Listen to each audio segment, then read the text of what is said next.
NBA draft. Let us know. This is Wire to Wire. He's Diesel. I'm Cole Bryson. 71307 is the way you can get in touch with the show. Keyword fan. The NBA first round draft was last night. Diesel, I want to get into international players being taken, and we'll get there in a few moments. But I want to see if you can pronounce the number one overall draft pick last night of the Atlanta Hawks. It starts with Zachary. So I did look up the pronunciation. You don't get bonus points for pronouncing Zachary, but can you try the last name? It's pronounced Fragua. Good try. Zachary Richer? That's what I thought at first as well. Try again. That's the thing about, in French, there's consonants that are silenced so for some reason. For the audience, I'll spell it. It's Rissacher. He's from France. Try number one. I'm going to say Zachary Richer. You're close. Very, very close there. Richer? Rissacher. Oh, get out of here. Zachary Rissacher. How, I mean, the R at the very end, do they not pronounce R's in France? No, they don't. Zero? No, they don't. How do they say the word red? Ed? Well, there's a French word for red. Okay. I mean, no, French people do not pronounce any R's. Am I just learning that today? Rouge. In France, it's rouge. Say it again. Rouge. What is the R? Why are we just getting rid of the R? I think they only do R's at the beginning of words. If R's come at the end of the word, it sounds more like an A. So let's say, for example, the word sneaker. Sneaker. Sneaker. I mean, come on. Zachary Rissacher with an R on the end. Taken from France with the number one overall pick last night. Here's the truth about speaking French. You got to sound like you're about to hawk a loogie. Then you sound French. Yeah. You sound like you're a native of France. Have you ever been to France? Never have. You know what? Like, it's a great question, not to get on a sidetrack. I have no desire to go. We had a long conversation with Stone Man the other day, and Stone Man is English despite his very American accent. Stone Man is British. Yeah. And believe it or not, Cole, the British and the French have a smidge of a beef. They do. Lasting, I don't know, like 1,000 years. A little tit for tat, back and forth actions. You know, the 100 Years' War, things like that. They don't like each other because of those things. They got mad about a war. But even he says, he's like, look, Paris is a dump. Paris sucks. It's dirty. It's filthy. It's full of not Parisians. You know, there's a bunch of immigrants in Paris, and that's not to say that's necessarily a bad thing. He's just saying Paris is not full of French people. It's full of tourists and immigrants. He goes, you go out to the countryside, it's absolutely gorgeous. It's absolutely nice. Beautiful. Yeah, I would go to just about any city in France but Paris. I have no interest in seeing the Eiffel Tower. I'd go see the one in Vegas. Yeah, you know what? I know that it's like a historic landmark, but for whatever reason, I have no desire to go there. It's a radio tower. We got a radio tower out back. Yeah, what's the difference? Yeah, nothing. We can go out there and look at it and take pictures. I can climb that one too. Put our finger on the top of it like we're touching it, you know. And again, I want to get into the issue of international players because I was listening to a radio show the other day about this, and I want to get to that. So that's coming. We're going to get to international players because evidently some people have an issue with international players taking over American basketball. So we're going to get to that in just a few moments. But Diesel, the Atlanta Hawks took Zachary Rissacher from France. He is a small forward, and supposedly this guy is a freak athlete, just a phenomenon from France. Programming note. We come from France. We're going to talk to Steve Holman, the play-by-play voice of the Atlanta Hawks, today at 4:20 to get his thoughts on this pick for the Hawks. Alex Sarr, also from France, went second. And then close to France, but not quite, Reed Shepherd from Kentucky went third. So finally, an American Diesel. Yeah. The Houston Rockets drafted Reed Shepherd. I do want to go to the we can numbers. Pronounce that one. That one's easy. Really, Reed Shepherd. I can even pronounce Alex Sarr. Or, wait a minute. Since Alex Sarr is from France, do you pronounce the two R's on the end? It's probably like Soir. Soiree. Alex Soiree. Alex Soir. I think I heard somebody say Sarr last night, believe it or not. But I do want to get to the number 6 overall pick. Also from France, your Charlotte Hornets my soon-to-be team, maybe, Charlotte Hornets, drafted Tijane Saloon. I have no idea if that's the correct pronunciation or not. Who? You want to try a crack at it? Tijane Saloon. Salon. Charlotte.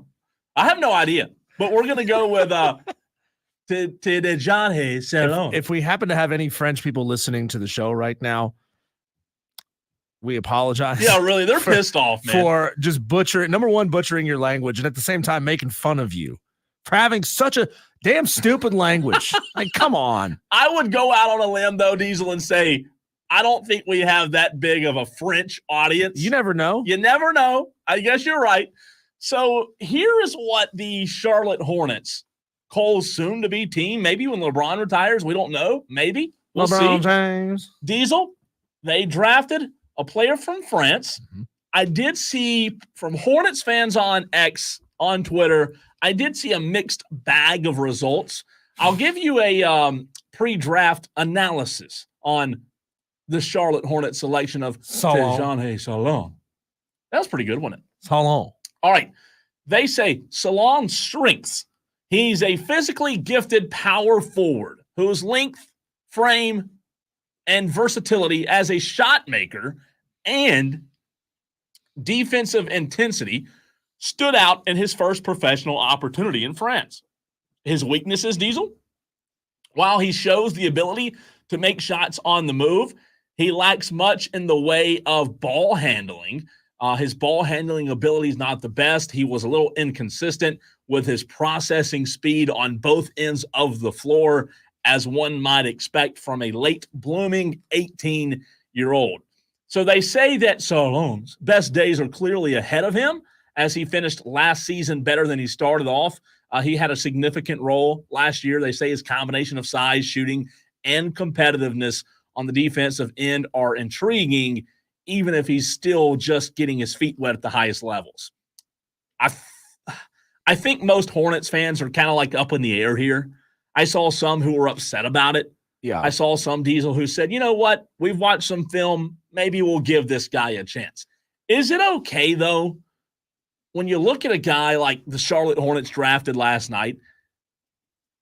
You know the way I look at it? It's almost unfair for any of us to sit here and act like we know if it's a good pick or a bad pick. We don't even know who he is, you know? I mean, I can – you gotta give it up to the experts, right, who do this all the time. This is Yahoo Sports' Kristen Peak, her draft grade, just simple letter grades for Tijane Saloon.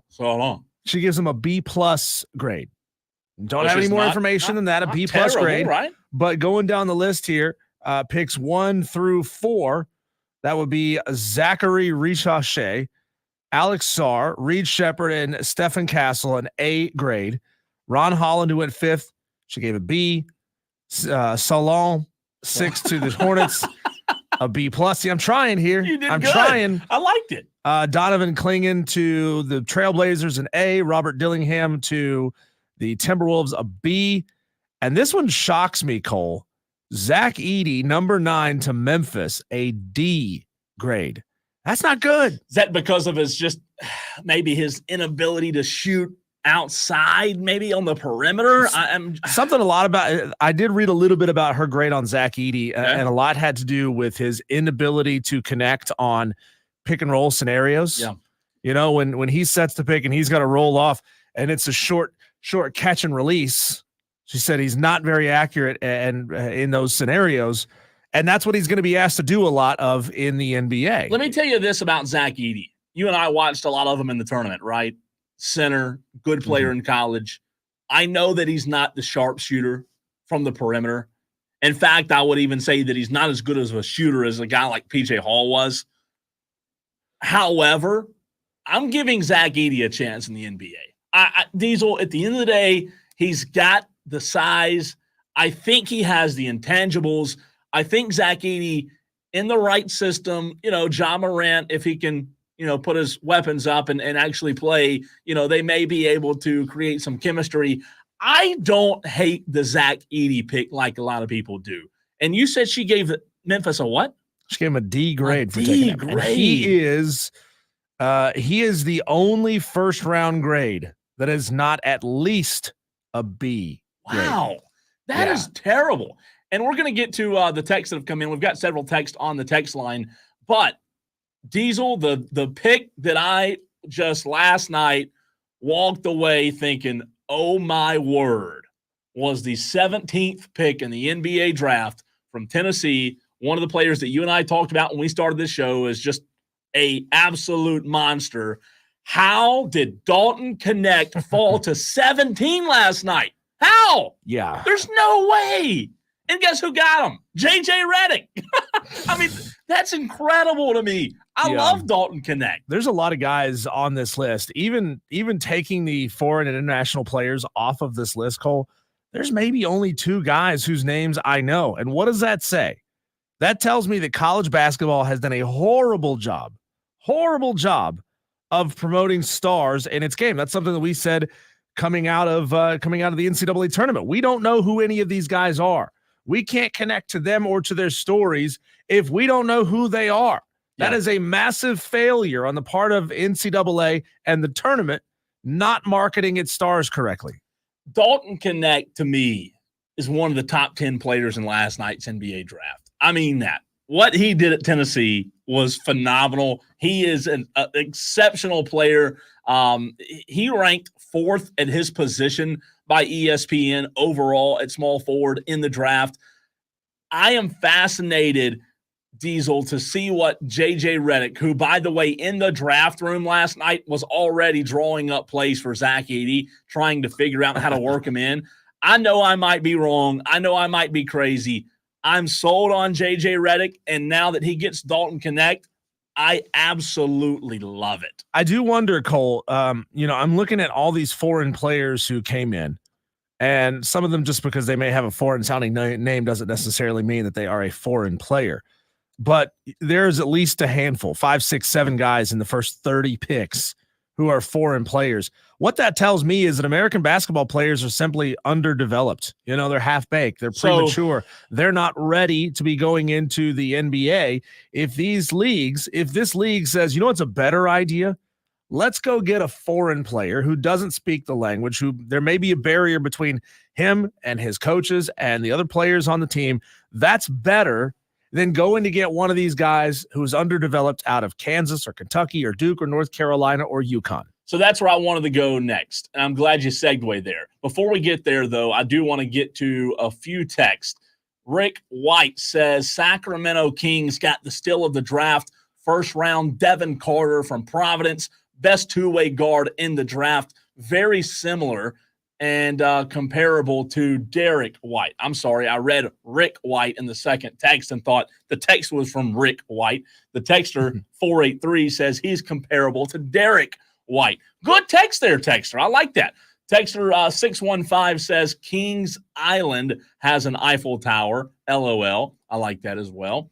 And then text from the 275. Guys, watch out for the 22nd pick, Dylan Jones, out of Keenan by Columbia. First player drafted in the first round from Weber State since Dame Dalla. Man, we've got some good texts coming in. It's Weber State, right? What did I say? I'm sorry. Weber State. Weber. We've got some really good texts coming in. Keep it the up. Webers wobble, but they don't fall down? Is that right? Mm-hmm. 71307. Start your text with the word fan. That's the way you can get in touch with us. We're also live on Twitter, Facebook, and YouTube. Brandon says Zach Edey will develop into Kristaps Porzingis type, and it may take just as long for him to develop as Kristaps did. Another good comparison. We're getting some strong text to start the show today. I like it. Good comparisons, guys. So back to Diesel, what you segued to. I hear you.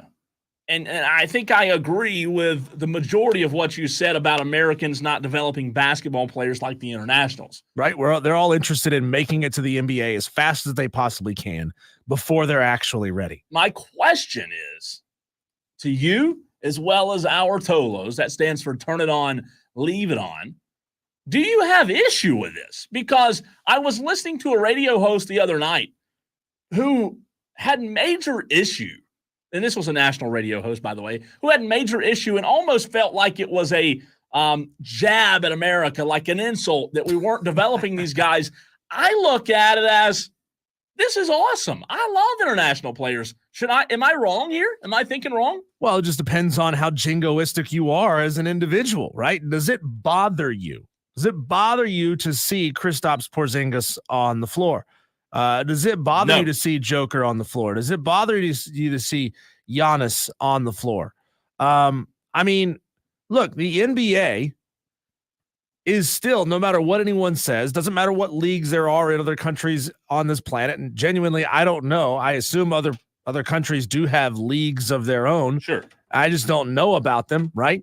The NBA is the biggest, most popular, and most lucrative, as far as the players are concerned and their ability to make money and make a living, league that they could go play in the entire world. So as of right now, we're still seeing the best of the best around the world wanting to make their way to the NBA. On top of that, the NBA scouts have now made it a very, very vital part of their entire recruiting process and evaluation process to go out and evaluate foreign players. We saw it in that Adam Sandler movie. What's it called? The Adam Sandler movie. Where Why do I goes, always forget the name of this movie? I thought does that mean it's a bad movie name? We always forget this. You and I both do. We always forget. While you look it up, Mark L says, this is my opinion. I love baseball, but we went to a drive game last night, and half of their roster are from Venezuela and Dominican. America's game.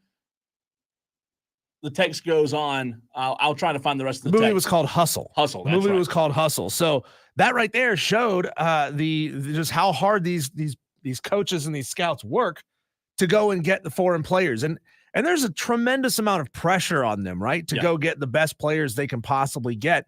And, you know, I'm not saying they're taking over our games. They're taking over our sports like I'm a South Park redneck. They took our gerbs. I'm not saying that. But at the same time, Cole, I do wonder, and this was a point that I wrote down to bring up, will Americans' interest in American sports diminish if essentially we can't pronounce half of the roster's names? Well, that's a good question. If half of our favorite rosters can't even speak English, we can't connect to them, right? And it's something I've said about Shohei. It's something I've said about the handful of Braves players that need interpreters. Like, how long are some of these guys going to stay on rosters in America without learning to speak the language of the country that they're playing in? UNC, right? I think that is a very important thing. And it's not like I'm saying you're a bad person or I don't want you on my team if you can't speak English. My point is, you're making a living off of this country, and you're gaining the interest of the fans who are spending their hard-earned money to come and see you. I think you owe it to them to at least try. Like, even if you're not good at it, even if you struggle at it for a while, we appreciate the fact that you're trying, right? So if Shohei is speaking in broken English, and I'll bet you, I don't know this to be true or not, I'd bet you Shohei Ohtani speaks fairly good English, right? Yeah. The fact that if he's trying and he speaks in broken English and he makes mistakes, I think that endears him even more to us, right? But if we can't speak the players' names, how are we going to cheer for him from the sidelines? How are we going to say, I want to go root for that guy? I want to try to figure out this Frenchman's name, and I need to Google it, how to pronounce it. I'm not going to do that, right? So then there right there is me saying I'm not as into this roster as I could be. A few other things I want to get to, and then we do have to hit a break. But first, UNC Chris says, I don't know if it's the NCAA that didn't market the stars as well as the NCAA didn't have big stars to market to the last few years. No, it's the NCAA's job to create the stars. Yeah, and I don't agree with that. No. You market who you have and let them become stars. See, right? I totally disagree. I don't think it's the NCAA doesn't sit back and evaluate, all right, who do we got? Nobody? Guess we're not doing any marketing this year. That's not how that works. They need to market the biggest stars in the game and give them a platform and let them become legitimate stars in the fans' eyes. But how do you market players if they're not stars? Like, how do you really market you stars? You pump up what you got. Yeah, but like that's like me and you going and finding a hobo and giving them a TikTok account and saying, hey, go get famous. Have you ever seen a TV commercial for a food product, Cole? Yeah. Have you ever watched how they actually make those things? Like when you look at when you see a commercial for IHOP, they're not pouring syrup, they're pouring motor oil. on the pancakes. You know why? Because it looks good on TV and it makes me want it. That's what I'm talking about here. Sometimes you got to BS. You got to embellish. You got to lie a little bit. And then let these guys prove to you that they're stars. I just don't think it's the NCAA's job to create stars. I think it's the stars' job to create. It's not the NCAA's job to market their own product? No, it's not. What? No. That's not what I said. Did I say that? Yeah, you said it's the not NCAA's job. It's not their job to market their stars. No, I didn't. I said create their own stars. There you go. Well, creating their own stars is marketing the sport. Wait a minute. Say what I actually said. It's not their job to create stars. That's what I said. It is not the NCAA's job to look and say, okay, well, let's look down here at Clemson. Okay, PJ Hall. All right, let's market PJ Hall. It's the star's job, in my opinion, to actually be a star and do enough on the court. If I'm not performing at my job, I'm not going to become a star. So it doesn't matter if I'm in this profession for 40 years. If I suck, I'm not going anywhere. So it's the player's job to train, to play in the games, to go to class, to do their own social media, to buy their own ad campaigns on radio stations and TV stations across the country, right? So we're going to add that to their to-do list? It's their job to market themselves. Absolutely. Yeah. So what do you want? Everything handed to you in this world? No, it's the sport's job to market its own stars. It's not the player's job to do it for them. So the NCAA, it's the sports job to do it. The NCAA is the one with all the money. As big of a hack job as the NCAA is, you expect them to market the stars. Yeah. Good luck. I expect any product to market itself. All right. I do want to get to Scott's comment real quick. Good comment here by Scott on the stream. See, I knew my comparison of Derek White and Devin Carter was solid. I'm biased as a Providence fan, but I saw Carter play for the Gamecocks, tenacious, defended with active hands, who constantly jumps passing lanes. His three-point shooting improved drastically last season. Elite offensive rebounder as a 6'3" guard. I mean, what is the deal today with our Tolos just coming in strong off the bat with some incredible text diesel as well as comments on the stream? That's coming off the bench and dropping 20 before you sit back down. Our Tolos are just killing it in this first segment. Fantastic. Keep it up. All right, we've got to run, though. We do have to run. When we come back, Cole, here's one of the byproducts of becoming a dynasty, the weird tertiary ways of marketing your product start showing their heads. What's going on with the Kansas City Chiefs? What are they getting into? Talk about that next, right here on the Fan Upstate.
Cole's got me over here looking up when and where we can watch these Adam Sandler basketball movies because he had two good ones. What was the other He one? had Uncut Gems. Oh, yeah. This is really good. It's not really a basketball movie. It's more of a gambling movie than it is a basketball movie, but that was a phenomenal movie. And then, of course, Hustle. Stay away from Hubie Halloween just for your own I haven't sanity. seen the first one either. Uncut Gems? No. What? No. Wow. Do I need to watch it? Yeah, you really should. You really should. Gems. Yeah, he's a jeweler and he's a degenerate gambler. And every time he actually makes a little bit of money off of his gambling, he blows it again and again and again. Like, it's one of those movies, it's uncomfortable to watch. Yeah, it's an uncomfortable movie to watch because you're just saying, dude, you've won. You've won. You've struggled through the last 30 minutes of this movie. You've won. Enjoy it. Pay off your debts. But no, he's just got to gamble again. He's got to go again. He's got to go again. It's uncomfortable, man. But it's great. Everybody that gambles probably can relate to that. Yeah. As a matter of fact, we're going to talk about some of the worst bets and some of the biggest cold streaks coming up at 4:00 because I don't know if you've heard about this. Drake is on. What's the opposite of a heater?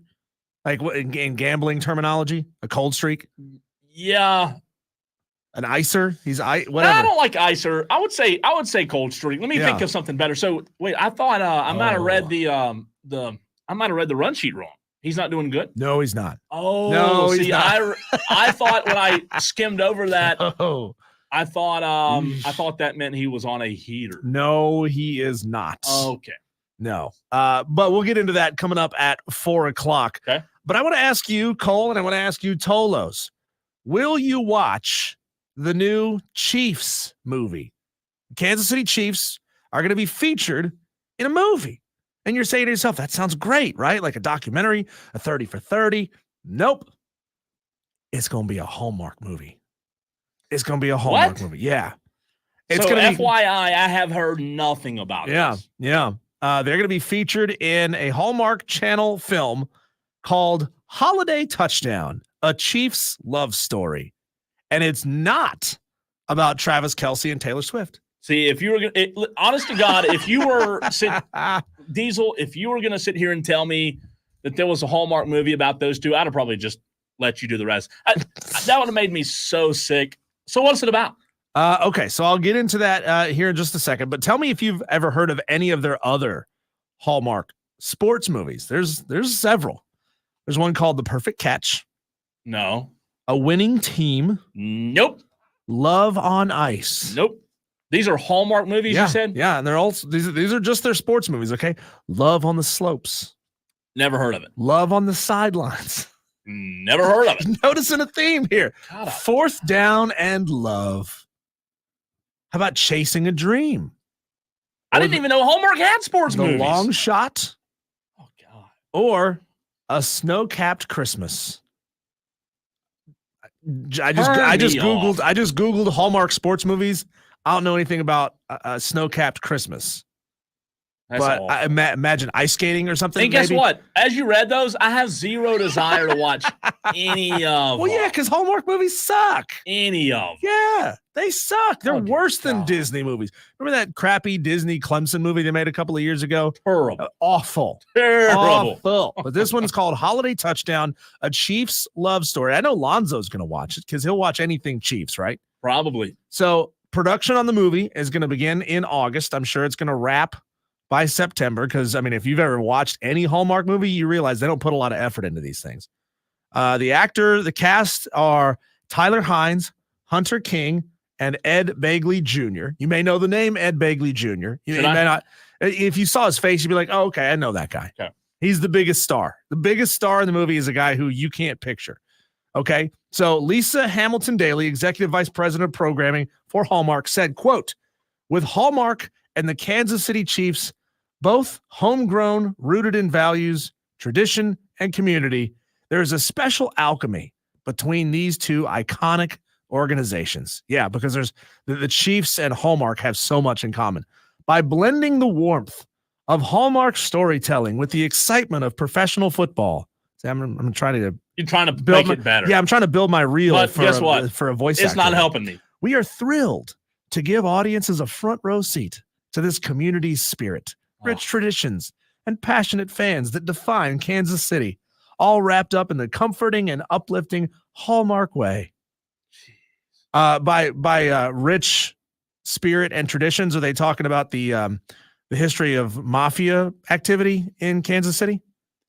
Is that what they mean? No, but nothing like. Is there going to be a fat guy named Gino? Breaking people's kneecaps. I hate to be this way, but I'm like so turned. When you say the word Hallmark, I'm so turned off. It literally makes me want to. I just want to do a header off the top of the press box. Unfortunately, it's too low. It would kill me. Okay. And how about this, real quick?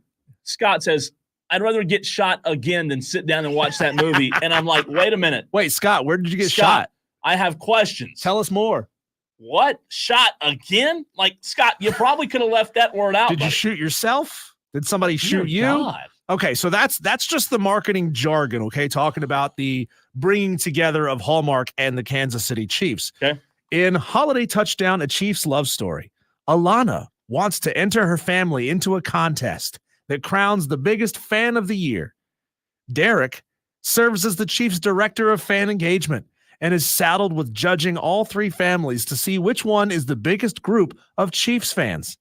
Once the two get a chance to spend time together, a connection forms between Alana and Derek. She will have to decide how much she believes in fate after meeting Derek while he judges the contest. The announcement didn't confirm if any Chiefs players were going to be in the show or not, so we just don't know if it's just going to be Chiefs uniforms or if they may actually have Chiefs players in the movie. But we do know that some scenes will be filmed at Arrowhead Stadium, so there's a little tiny nugget of authenticity in this. Jesus, great. Great. Yeah. So I mean, like, hey, we are sports starved individuals, right? Sports fans. Should all sports fans watch this? No. God, no. Will Chiefs fans watch this? The hardcore. I'm talking the shirtless, beer gut, man boobed guys who go to Arrowhead Stadium in December when it's cold. I say no. Will they watch this movie? I say no. Will Lonzo watch this movie? Maybe, but this is what it makes me want to do. Man, I would be disappointed in my team if I found out that we were involved in something like this. So maybe I changed my stance on what I said earlier about the NCAA marketing its stars, because when organizations like this get involved with marketing themselves, they pick the lamest possible ways to market themselves. Like, I feel like if those two were actually in the movie, maybe I'd watch. Seriously, if they were actually in the movie, maybe you could get me to watch. Yeah. It's possible that there could be a couple of cameos in this, but it's not confirmed if they're going to appear. This is terrible. I have zero desire for this. Yeah. Who watches Hallmark movies other than 80-year-old women who are watching their grandkids? I think a lot of women do. Really? Yeah, I think so. I think women love it. We have like Tiger Pal Rachel. We have some Lady Tolos in the crowd. Please do us a favor. Lady Tolos, text in 71307. Start your text with keyword fan. Would you watch this movie? This Hallmark movie, Holiday Touchdown, A Chiefs Love Story. Cole Bryson says no. How about guys? Do your wives watch Hallmark movies? Does yours? She'll watch like one per year, and she's like, that's it. I can't do it anymore. They're so bad. Like, she knows full well that these movies suck and that they're awful and they're cheesy and they're predictable. Like, I can tell you what's going to happen right here already. Yeah. Alana and Derek, they're going to meet. She's going to say, ooh, maybe if I snuggle up to Derek, give him a little bit of that hawk tua, maybe we'll win as the biggest fan bases, biggest fans of the Chiefs, and we'll win this prize. But then her family is like, well, does he like you for you, or do you like him for him? Or are you just trying to affect the outcome of this contest? It's not worth it. It's not worth it to hooah yourself out to win a contest. Bland on the stream says my mom and fiance watch Hallmark 24/7. Bland, call off the wedding. Call off the wedding. I'm sure she's a great girl, but call it off, my friend. Can I read this? Yes. Scott says, so to recap, just so everybody knows what we're talking about. Scott if you just got tuned shot. in, Scott messaged earlier and was like, I'd rather get shot again than sit down and watch Hallmark. And I'm like, again? Scott comes back and says on the stream, I got shot driving a coworker to work. He was playing with a gun in the car and pulled the trigger, severed the nerves in my leg, so I had to crash my car into a ditch near JL Man High School to get it stopped. Scott, that one's on you, my friend. I'm gonna give you some tough love. Wow. I'm gonna give you some tough love, Scott. That's on you for letting somebody play with a gun in your car Or driving a coworker. And, I mean, really. yes, never do anything nice for anyone. How dare you? I mean, Don't you know what could happen? If you called me and said that your car was broke down, I'd give you a lift. But if Will across the hall called me, I'd say, Will, I can't do it. You give him a phone number for a taxi service. Like, download Uber. Yeah, download Uber. I mean, come on. The reality of it is, every person won't admit it, but there are only a few coworkers that you'll actually give rides for. Right? Your boss, obviously, because you don't want to get fired. And then, one or two people other than that. James says this draft is basically the clearance bin at Big Lots. Oh, he's talking about the NBA draft. I thought you were talking about a draft of the script. Yeah, this is going to end up in a clearance bin somewhere. Ooh, like you ever go to Walmart and you see that clearance bin of movies, like the $5 movies? That's where you're going to find this. This is where this movie is going to live. It sucks. It's crap. It should never get made. We need to call up somebody and end this abomination before it gets off the ground. It hasn't started filming yet. All right, coming up in the very next segment, I want to get to a very short piece of audio that we had yesterday when talking to Ramon Robinson about Lenoris Sellers. You and I asked Ramon about Lenoris, what Gamecock fans should expect in 2024. I want to react to this piece of audio next.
It is Wire to Wire. He's Diesel. I'm Cole Bryson. You can follow Diesel on Twitter at Diesel on Radio. I am at the Cole Bryson. If you haven't done so, give us a follow there. I want to get to this piece of audio that we had yesterday, Diesel, and I've already got a couple of responses in the stream. One from T Swizzle about Lenora Sellers. You know, Ramon Robinson, the guest we had on yesterday, founder of Elite Quarterback Academy here in Greenville, he trained Lenoris.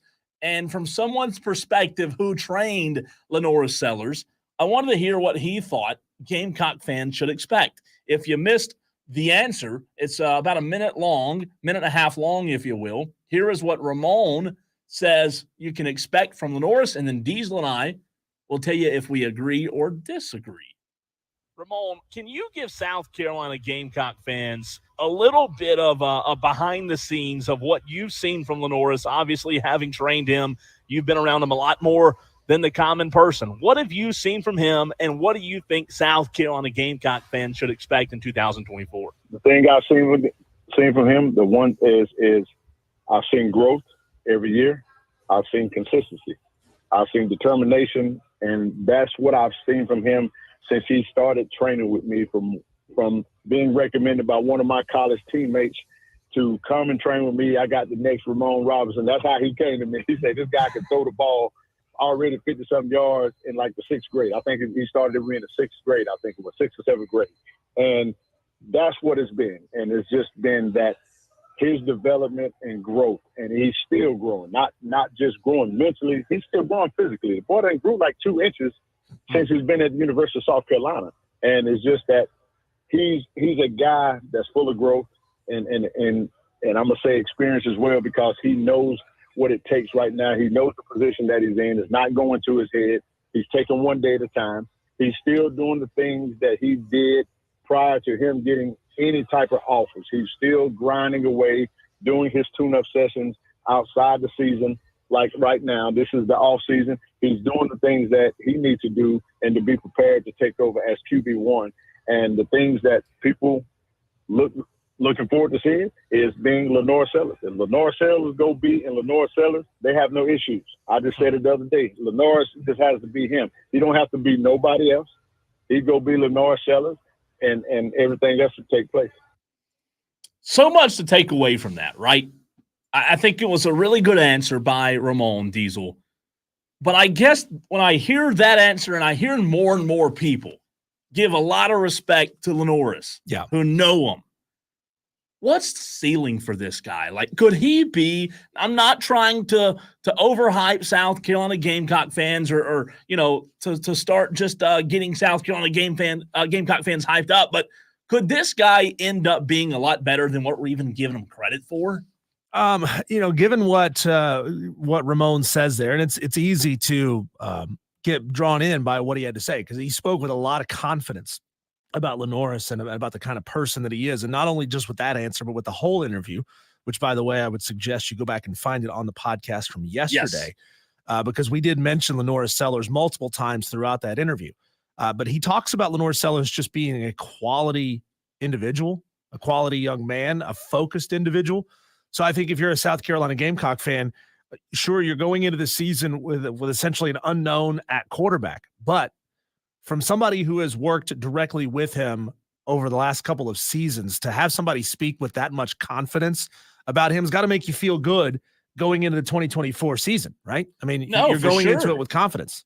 And the thing about it is, like, Diesel, there's a lot of quarterbacks out there who are game managers and can get by, right? They do what they have to do. But there's a rare breed of quarterbacks that can elevate everyone else around them. Difference makers that can go and win games. I think that's what Lenora Sellers could prove to be. And how awesome would that be? Because the reality of it is South Carolina needs that guy, right? Yeah, I think his floor, and this is just a prediction based on what little information we have of Lenoris from hearing from Ramon there, I think his ceiling is certainly better than Spencer Rattler. I think he's got the potential to be better than Spencer Rattler. And, of course, it helps. It would very much help him to have a better offensive line around him, to have equal or better weapons in the wide receiving room, to have a quality running back who can take the pressure off of and misdirect. but I think he does have the potential, right? I think he could be very good for South Carolina. The only thing that makes me nervous is he's still got 3 years of eligibility there. And if Shane Beamer is not around, or if they shuffle the deck chairs again and go with another OC, you could be in a tough spot. I think as football season gets here, there's going to be a lot of things that we notice about Lenore Sellers that are really, really good qualities. The one thing I will say that I'm most intrigued about is something that I said a lot while Deshaun Watson and Trevor Lawrence were the quarterback of Clemson Diesel. Something that I said a lot during both of their tenures. They were so good, they covered up a lot of other deficiencies on the roster. Can Lenora Sellers, Diesel, in your opinion, and I think this is the $1 million question, right? Can Lenora Sellers be good enough not to win games, not to manage the game, not to be a game manager, but can he be good enough to cover up the deficiencies? Because let's be honest, South Carolina has a bunch of them in the SEC, right? Can he be that quality of a quarterback? I think he would be that quality of a quarterback, certainly in any other league other than the SEC, right? I mean, if Lenora Sellers was playing in the ACC, absolutely, I would have no problem saying that whatsoever. But this is the SEC, right? This is a tough spot for them to try to pull out of the middle of the pack when it comes to the conference. So they're going to have themselves a difficult time, and certainly with the quality of edge rushing and the quality of defensive lines, Lenora Sellers is going to struggle, especially when you look at the opening couple of weeks of the schedule. Now, I don't think he'll have any problems looking good against Old Dominion or Akron, weeks 1 and week 4. Yeah. But the problem is right there in the middle. When you got Kentucky and LSU coming in, you're on the road at Kentucky, you play LSU at home, and then starting with week number 5, that's when it gets brutal, man. You got Ole Miss, Alabama, Oklahoma, Texas A&M all in a row. And that could be a stretch there where South Carolina Gamecock fans' faith in Lenoris is tested. Could be. So find the things that show you that he's making positive progression. Hold on to those things. Don't focus on the yardage or the fumbles or the interceptions or things like that. Focus on the things, the tangibles that you can say, I can see progress. Yeah. And real quick, Madcraft brought it up on the stream. A texter, a friend of mine also texted this to me. If we have time in the next segment, I'll try to fit it in at the tail end. But EA Sports College Football 25 released their offensive power rankings. Intriguing. Let me just put it that way. Very intriguing. Is it because Clemson finds themselves as a top offense in the game? Yeah. Top 25 when they were 49th top 25. How you're not even close. Let's just do this. Tail end of next segment, we're going to get to your Drake cold streak of bets. After that, I'll tell you where Clemson is. This is nuts. There's no way this is when right. We come back, exactly. Drake on a legendary cold streak, gambling wise. I don't gamble. Cole does. Maybe some of y'all do. I want to get your thoughts on this. That's coming up next, right here on 97.7 FM in Greenville, 97.1 FM in Spartanburg, everywhere you are on the free Odyssey app.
Cole, I can't gamble.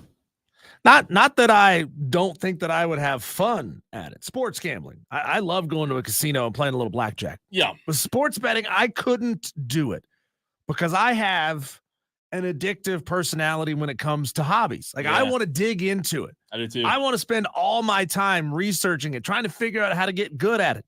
You know what my garage is full of? Equipment from hobbies that I was really, really into for a while, put down and haven't touched for a long time. I thought you were going to say you don't gamble because it's illegal. No, that doesn't. I do a lot of illegal things. Right. Doing something just illegal doesn't bother me. Okay. Right? There's a lot of things. But I couldn't do it, right? Because I would feel like I could outsmart the system, figure out a niche, and make sure I could get it right. And there are millions of people across this country whose bank accounts read zero right now because they thought the exact same thing. True. Sadly, but it's true. So let me tell you about Drake. You know Drake, the rapper. Yeah. I don't know any of his songs because I hate rap music. Like 90s rap music, East Coast, West Coast, that kind of rap music, that's my stuff. Okay. Anything after that, I don't care. Once they started mumbling, I was out. You like DMX? I do like DMX. Good. Drake, though, Cole, legendary Canadian rapper. Oxymoron. I didn't really think you could say that, combine those words. He is now on a legendary cold streak. Have you figured out what the terminology is that would be opposite of a heater? A cooler? No, cooler's not good either. Okay, so let me just tell you what's going on with Drake. He's a gambler. He gambles a lot. He makes big bets, and they're all highly publicized. Yeah. So let me tell you about this streak that he is on. He bet $565,000 on Tyson Fury to beat Alexander Usyk. Usyk won by a split decision. So that's $500,000. Yeah. Gone. He also bet $500K on the Dallas Mavericks to win the NBA Finals. That's $500K gone. Adios. And he bet $500K on the Oilers to win the Stanley Cup Finals, which, had he won, would have paid out $1.025 million, except it didn't go his way. So that's $1.5 million. And that's just 3 bets. Like, this dude is betting on a lot of other things, right? Him and Ipe would get along well. Yeah. That's a lot of money. Have you ever found yourself on a cold streak? Like, you're betting, and I know, I'm not asking you if you feel like it's personal. I don't know if you want to talk about it on the show or not. No, I don't care. But it's fun to talk about the heaters. People don't talk about the cold streaks. No, I always tell my buddies when I feel like crap about yourself because you've lost, and you're like, why can I not get this right? No, me and my buddies always. I mean, anytime we're on a heater, we're in the group chat. Man, I hit 4 in a row. However, when you're not on a heater, it doesn't really get talked about. Does it hurt? So you guys don't rag on each other for making bad bets? No, because we all suck. We all suck at it. Nobody's good at it. And again, so do you feel like gambling for you? Do you want to? Is it ideal for you to essentially go 50-50 wins and losses? I mean, obviously, you want to come out financially ahead, of course, right? But you plan to, unless you're just like an elite level gambler, you're not going to come out ahead. That's the whole point of gambling, is to make you lose money so that people who are really good at this can win money. So I'll say this: I don't bet anywhere, close to what a lot of people do. I bet very small amounts.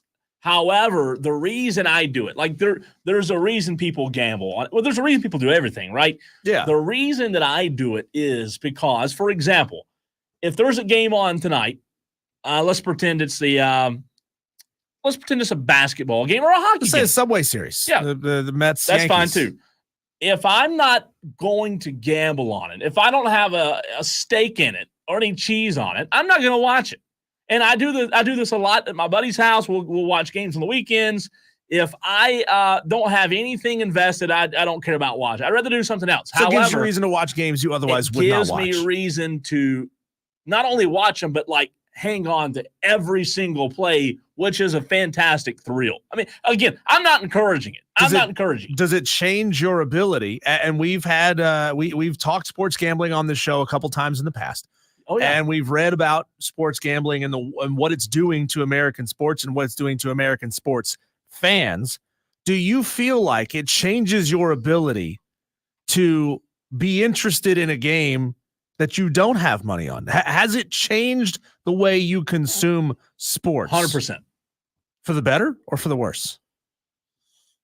Because it depends on what the better is, right? Like, yeah, we had that story a couple of weeks ago about all the fans who are now screaming at players. You know, you just lost me. You know, $10,000 on this play. You owe me. And there were stories from several Major League Baseball players who said that fans have found their Venmo accounts and have requested their gambling losses back from the players. Right. So that there's a guy like. Let's just say you started out as a fan of the Braves. Sure. But then you got into gambling on the Braves.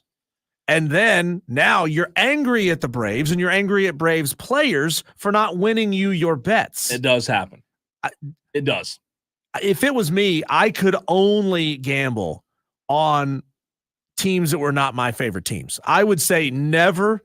A lot of people do that. Never will I gamble on my teams that I have an emotional connection to because it'll give me a reason to hate my teams. Buddy of mine's the same way. A buddy of mine will never bet on South Carolina. So let me tell you what the worst thing is for someone that is new to it.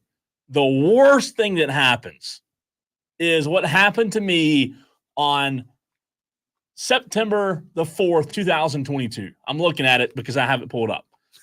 You have it screenshot on your phone. No, I just pulled it up. It's actually your backdrop. No, I pulled it up on the website. On my what website? Never mind. All right, before I get down that rabbit hole. The worst thing on a company computer? Happen, the worst thing that can happen is you bet a parlay of 5 teams during football season. Like, for example, USC Trojans minus 32.5, Kentucky minus 15, Notre Dame plus 17, South Carolina minus 12, and Alabama minus 42. This was opening weekend, okay? The worst thing that possibly can happen is you put a little bit on a parlay and it pays out big. That's the worst thing that happens because then you think, oh, I can do this anytime. This is easy. I can do this every weekend. It doesn't happen that way. Yeah. I love sports gambling. I love the Wagertainment show after hours every day. I listen to it, but I don't gamble a lot because I know that if I have that addictive personality like you talked about, because I'm the same way, you know, I'll See, I want to sit down. I want to be able to sit down and watch the game for the love of the game, right? There's a reason I can turn on and watch the what they used to call it Pac-12 After Dark. And turn on and watch the 10 p.m. kickoff of Oregon State versus Cal, just because I love watching football. Like you should be able to. I don't need that extra little bit to put on it to make it more entertaining for me, right? Because now I'm not focused on the game and watching at the athleticism. I'm thinking, okay, running back's got 15 yards now. Okay, now he's got 17 and a half. I need him to get to 75 yards. Okay, he needs to get this many more carries. Like it changes. Like I think it rewires your brain chemistry in a bad way. And to your point, you should be able to watch a game like that, and you can watch it. You, Diesel, can watch a game for the love of the game now because you don't gamble. The moment you start, it does rewire your brain. You will not be able to sit down and watch a game anymore and think, and again, I'm not saying it's a good thing. I'm just saying you can't do it. You can't sit there and watch a game and think, oh, let's just have a good time and watch a game. You're thinking, oh, man, wonder what the spread is. I mean, it's just the way sports gambling is. So here, let's get into I've got a couple of notable massive betting losses, Cole. I want to get reactions from you and how you feel about how you would react, I guess, if this was you. Obviously, we're here working in radio in Greenville, South Carolina. We don't have this kind of scratch, but Vegas Dave Ancia, I think, is a prominent sports bettor. He boasts on his Instagram account all the time about his big bets, bigger wins on his long shot bets. That's what he does, right? He bets on long shot odds to win. Well, in 2016, Cole, he bet $1 million on Misha Tate at UFC 200 when she got rocked by Amanda Nunes at the 3-minute, 16-second mark of the first round. Bam! 3 minutes and 16 seconds to lose $1 million. Woo. Yow. How long? 3 minutes and 16 seconds. Now, think about all the people who would bet early on, especially early on Ronda Rousey and how long it was going to take her to knock somebody out. That's painful. You know, if you're betting on some unknown fighter who's some poor soul who's got to go up against the machine that Ronda Rousey was at the time, right? And say, I'm going to bet that she makes it out of the first round. And then you're like, so bad. 8 seconds, bam, there goes $25K. God, that is miserable.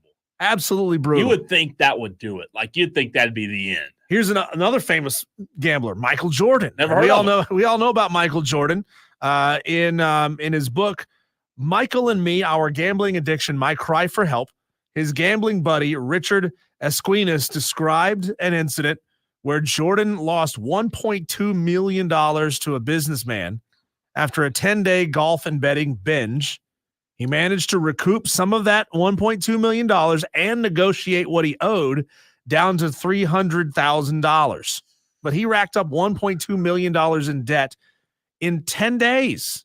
And MJ would like bet a lot of money on putts. Yeah. Like they were known to play for $100K per hole while playing golf. If you watched The Last Dance, which I think is a fantastic documentary, it is. You really get a good idea on Michael's gambling.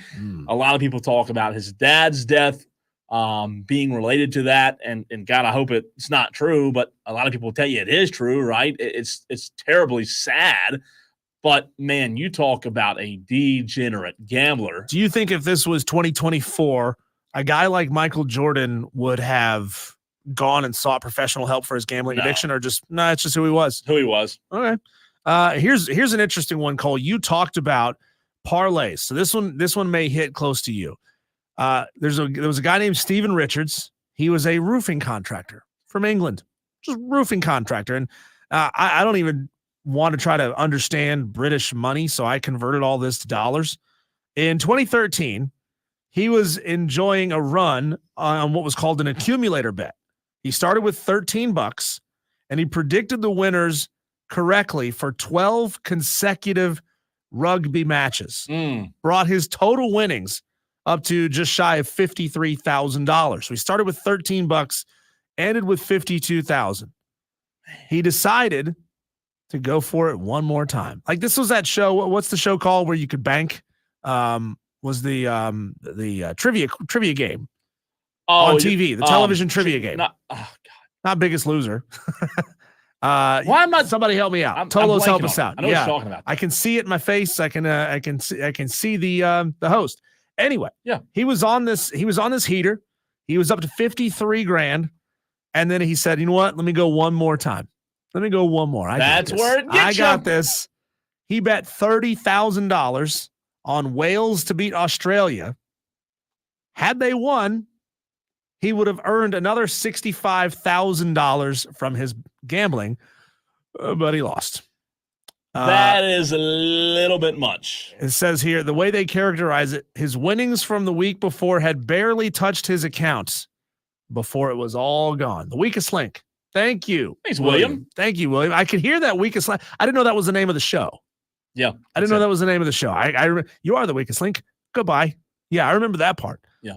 But like, here's a guy, he's a roofing contractor. That's bad. He's a roofing contractor, and he had a chance, Cole, to walk away with about $85,000 in winnings on $13. Here's the problem with it. He lost it all. The last thing I'll say about it, put a bow on it.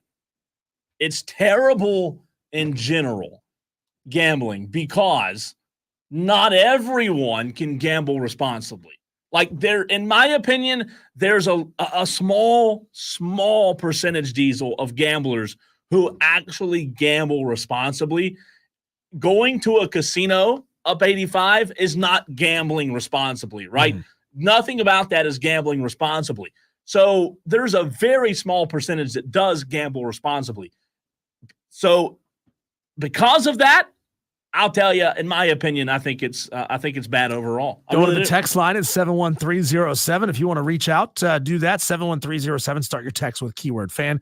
CJ from Greer says, if a hot streak is a heater, Shouldn't a cold streak be called a freezer? I like that. I like it. freezer. Let's see. Another texter here says, I did sports gambling once. That's how we can tell you only did it once. I did sports gambling once, and it will be my last. Last year, I bet on the Raiders versus Chargers game. Both offenses prior to this game had not scored. Apologies here, texter. The text gets broken up into several pieces. The game had not, these two teams had not scored. Come on, open up. Over 20 points a game. So I did a parlay on all the low scoring options. The Raiders, who did not score a point the week prior, ended up breaking a scoring record and put up 63 points. Woo, that is a historic that's gut rough. punch. That's right. Again, to your point, Dexter, it's not good. You'll never hear me say sports gambling is good, because I really do believe it's bad, and I don't encourage it. And it's all because of, look. Trey from Kentucky says, how about Phil Mickelson and his gambling losses? Yeah. That's on Who Wants to Be a Millionaire? That's the name of the show. Who Wants to Be a Millionaire? You weren't thinking of Weakest Link? I was thinking of Who Wants to Be a Millionaire. Oh, gotcha. Yeah, that's the one where they could, you could earn money for getting the right answer, and then you could bank it. And then you could earn money and you could bank it. Or you could say, you know what? I'm out. I'm not going to go anymore. The other movie, or the other show that was like that was the briefcase. The briefcase one? What was that? The one where the now Queen of England? Yeah, the banker, Howie, the bald guy, was that who it was? Howie would call the bank. They'd get why am I so bad at remembering these shows? Because they weren't good shows. They were crap TV. What's the name of that show? With the briefcases? Deal or No Deal. Deal or No Deal. You hit the buzzer. Deal, baby. I'm so bad at remembering. That's pitiful. Texter says, I think Deal or No Deal people were dumb. Deal or No. Why? Because, like, I would have. Hey, that one of the Deal or No Deal girls got to be Queen of England. I'd have been very conservative. She married a prince. Like, I would, if the bank called me and offered me a big chunk, I'd have said, yeah, I'm out. Peace. Y'all have fun. Have fun with the rest of the show. Enjoyed it. Sorry you spent all this money, but I'm out. I mean, really, that'd have been me. All right, Diesel, we'll get back to, at some point in the show, we'll get to the EA Sports list of best offenses. However, we do have to run, because in the very next segment, we bring on, for the first time on this show, the play-by-play voice of the Atlanta Hawks. Steve Holman joins us right here on Wire to Wire to talk about the Atlanta Hawks #1 draft pick last night. You don't want to miss it. Next.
The NBA draft first round was last night, as you just heard on that promo by Rob Brown. As always, a terrific promo for the Rob Brown Show, which you can hear mornings right here on the Fan Upstate, 6 to 10 a.m. Want to bring in Steve Holman, play-by-play voice of the Atlanta Hawks, good friend of mine. Steve, you always do an incredible job. I love having you on. But the $1,000,000 question that I have for you is, can Steve Holman pronounce the Atlanta Hawks draft pick last night? Ricochet. It's not that hard. I don't think it's going to be that hard to do. I like it. You did pretty good there. Ricochet. Did I say it right? Right. Yeah. Ricochet. Yes. Ricochet. So when he blocks a shot, I'll say it's a ricochet. That's fantastic, Steve. Yeah, Steve, you answered my first question there. I was wondering if you're going to call him Ricochet or if you're already workshopping nicknames, and you beat me to it there. Zachary might be good. There you go. Let's call him that. So we'll come up with something, I'm sure, before the season begins. But it's been an exciting, 24 hours here. Everybody was anticipating the first round pick, and I think we had a great crowd at the State Farm Arena last night. I think everybody was pretty excited. So we're looking forward to it. He's going to be introduced tomorrow to the media here. They normally would do it the day after, but we have that little debate coming up here in Atlanta tonight. So a lot of the roads are closed, and it's kind of a wild scene in Atlanta right now. So that's why they've delayed that unveiling of the number 1 draft pick until tomorrow. he is the play-by-play voice of the Atlanta Hawks. Steve Holman joining us here on Wire to Wire with Diesel and Cole Bryson. Given what's left, Steve, going into the second round tonight, will the Hawks go best available, or do they try to draft for need at this point? Well, I think it's probably best available at number 44 now, which they didn't have a pick in the second round at all until earlier today, and now they do when they traded A.J. Griffin to Houston for that number 44 pick. So, second round picks these days are, you can get lucky and get somebody maybe. You might maybe get a Jokic if you're lucky, like Denver did. But I would say that, pretty much you just look for the best player available and hope for the best. Hey, Steve, what do you know about Zachary Ricochet, and is he someone that can be, in your opinion, a pretty quick contributor to this team? Well, I think from everything that's been, written and said, he's going to be able to jump right into the rotation in some way, shape, or form. He's got the size, certainly. He's a defensive presence along with offense. He can jump in at the number 2 guard spot, which I think a lot of the experts have said he probably will.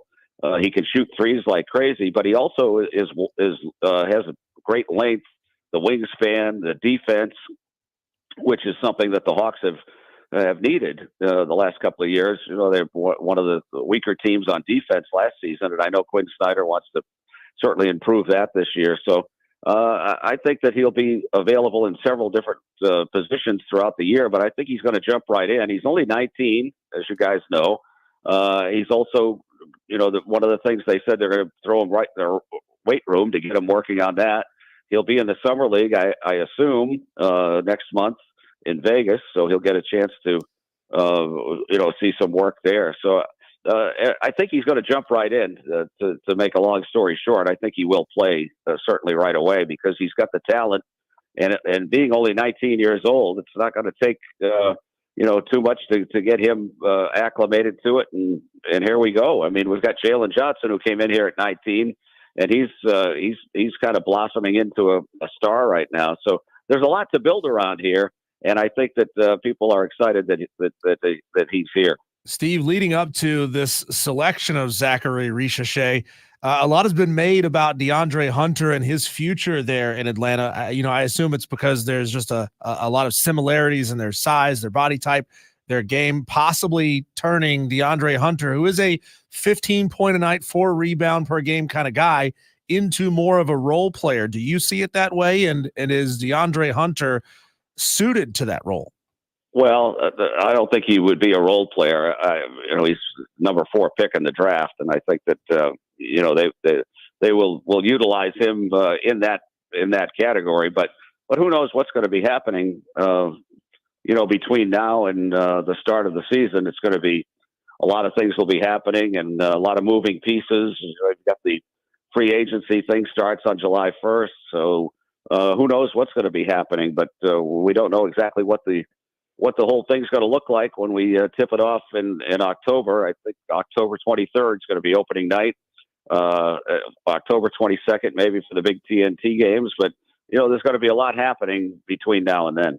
Steve, you talk about what the Hawks will look like in 2024, and Steve Holman's opinion, will Trae Young be an Atlanta Hawk in 2024? Those are, as we like to say, beyond my pay grade. I don't know. I like Trae a lot. I think he's one of the elite players in the league, but those are not anything that I know right now. I wouldn't know the answer to that. Really, if my life depended on it. So those are questions I don't know. Those are things I'll leave to you talk show guys and leave it to the Twitter world and everything else. But one thing I've learned over, this will be my 40th year with the Hawks, is that you call the games with the guys that are here. And when they throw the ball up in the air in October, we'll see who's here and who's not here. Steve, obviously no Atlanta Hawks selected to that NBA Olympic team. I understand that it's a small roster, and when there's only 12 guys, there's only so much you can do and so many players you can put on the roster. But do you think the committee considered any of those guys, Trae Young, DeJounte Murray, DeAndre Hunter, all of them good basketball players? Were they considered, and did they make a mistake possibly by not considering? Well, I think they made a big mistake by leaving Trae off, and there's just I don't know what the reasons are, or what the coaches don't like about him, but he certainly would be a great addition to that team, in my opinion. And I think that sometimes when the players don't vote for him for certain awards and things like that there's a lot of jealousy involved with him. But he's been a great player for the Hawks. He's been a good team guy. He's great in the locker room. Nice kid. Got 2 kids of his own right now. He's matured a lot in 6 seasons. I just love him. I think, I think any team that doesn't include him on it's making a mistake. I thought, Steve, that Clint Capella in Atlanta, I watched him in Houston, and for whatever reason, man, maybe I was wrong. I just thought that Clint Capella in Houston would turn into a star. How would you classify his stint in Atlanta and what you would consider him to be thus far? Oh, he's been solid. He's been a great part of our team. He's been a big part of the team going to the Eastern Finals a couple of years ago. He's a shot blocker. He's good around the rim. Rebounder. He's doubles every night, just about. So I don't think you can ask any more for him. I mean, as a guy that averages like 12 and 12. You want to not say he's not a superstar, but he's a solid player. You don't find many 12 and 12 guys in the league, and they're kind of few and far between. So I think Clint's been terrific. Steve Holman, find him on Twitter at Real Voice of Hawk. Steve, we in Greenville, we are situated right between Atlanta and Charlotte. We are in a weird place. We're kind of in a black hole of basketball fandom, and neither the Hawks nor the Hornets, in my opinion, are doing anything at all to try to draw in fans from the state of South Carolina. We sit equidistant between the two. What's your pitch to Palmetto basketball fans? See, I bet you thought I was going to ask you, why aren't they doing more? No, what is your pitch to Palmetto basketball fans to bring them south down I-85 instead of north? Well, they're sold out every night. We sold out, I think, all but one game last year. So people are coming. They're coming from all over the Southeast to come to these games. You see a million kids wearing Trae jerseys, and the kids bring their parents. So I would say that if you could tear yourself away up there in Greenville from some of that barbecue, just come down I-85, and if you can avoid the tickets in South Carolina on 85, come on down. Steve, aside from the draft this year, I know that there could be some free agency moves made. And I like what you said about, look, when the ball tips up in the air, you call the players that are on the floor. But in your opinion, what do the Hawks need to do in order to take the next step towards becoming a team that can get back to those Eastern Conference Finals? Because I was there. I met you that night when they were hosting the Eastern Conference Finals, and that was electric. The Hawks need to be back there, right? Yeah, I mean, they're not that far off. I mean, to tell you the truth, I mean, they've got a good core here, and you hear sometimes fans on Twitter and things like that on talk shows saying, they need to tear it down, rebuild it, do this and that. That you don't do that. If you tear down teams and start rebuilding, you're in a hole where you're going to be 2 years away from being 2 years away, is like they like to say. So. I think this team has got a very good core of players that they can build around. I mentioned Jalen Johnson, Trey Young. I mean, now that this kid that we just drafted. So I think that there's a lot of hope, and there were a lot of injuries, as all teams have, but there were a ton of them last year. Trey got hurt, missed most of the end of the season. I think we could have made a push to be in the number 6 spot to stay out of that play-in, but it didn't work out. Jalen Johnson broke his wrist when things were going great at the beginning of last season.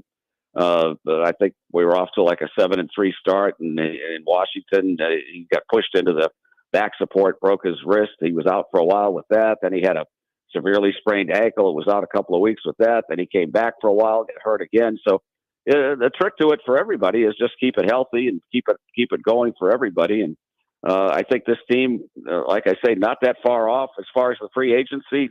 Who knows what's going to happen? We're all NBA.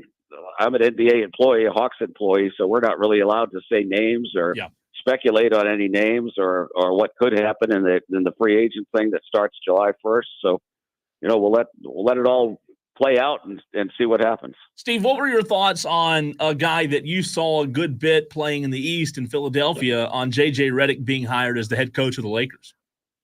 Well, I would say good luck to him. Never having coached anywhere as an assistant or anything else. I don't know if he coaches his kids' teams, but that's a tall order, and you have to report to a lot of people in Los Angeles, and apparently the number one person he's going to have to report to is his old podcast partner, LeBron. So, we'll see how that goes. I wasn't thrilled with the way he handled his news conference the other day, starting out, the profanity and everything else. I mean, I'm no prude myself, but I don't think that's the way you handle yourself at a news conference. Steve, what do you consider to be your best radio call? You said you've been doing this for a very, very long time. And if you don't consider things like that, and I understand you're a humble man, what if fans and colleagues consistently tell you is your best call? Well, I think some of the best ones have come over the years when there are game winners. I mean, and announcers everywhere, you live for those kind of things, buzzer beaters, the game winners that come at the buzzer, which are kind of few and far between. I mean, you're lucky to get one, maybe two, maybe three a year that are like that. And those are the most fun. I mean, we had a couple this year. DeJounte Murray made a couple of buzzer beater shots. Trey's done it over the last couple of years. I'll say Trey Mendes. I think those are some of my best ones.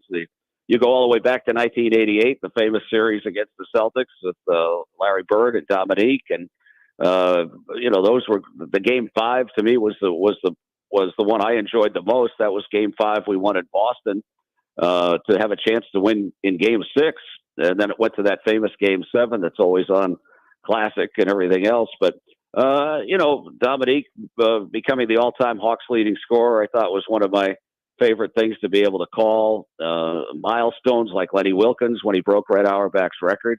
That was certainly a special night.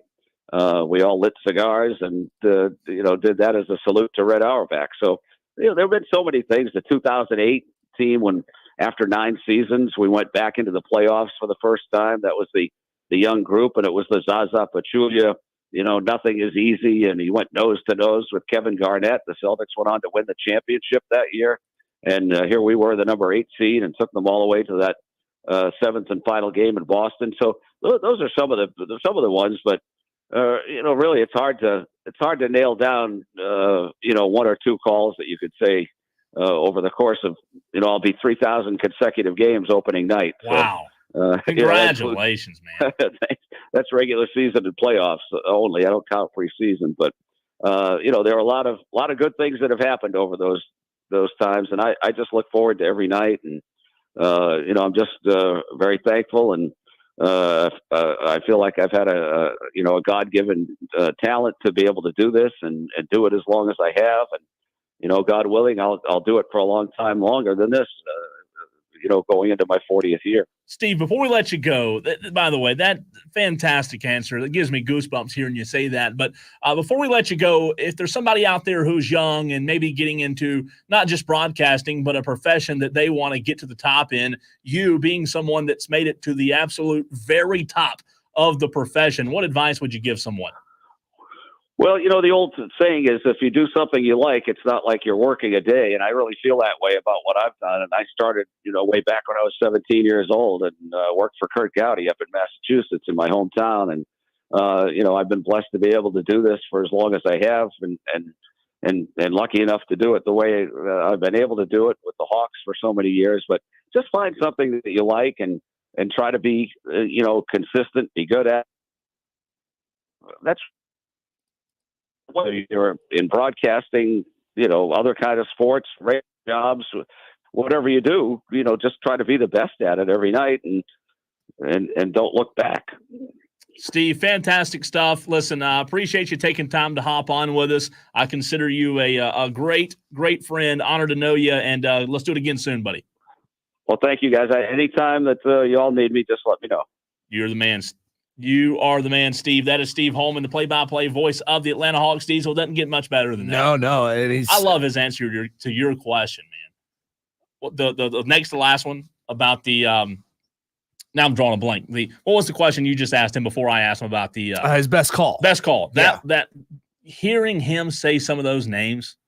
Yeah. Oh my God. I mean, when you've got a 40-year career in the business and you worked for a franchise that hasn't necessarily found a ton of success over that 40 years, to still be able to look back and say, man, I was calling Dominique Wilkins games. Larry Bird. Night after night. I was calling Larry Bird games. So even if you're not calling for one of the elite tippy top blue blood type of programs, you still get to brush shoulders with the players who come through those halls.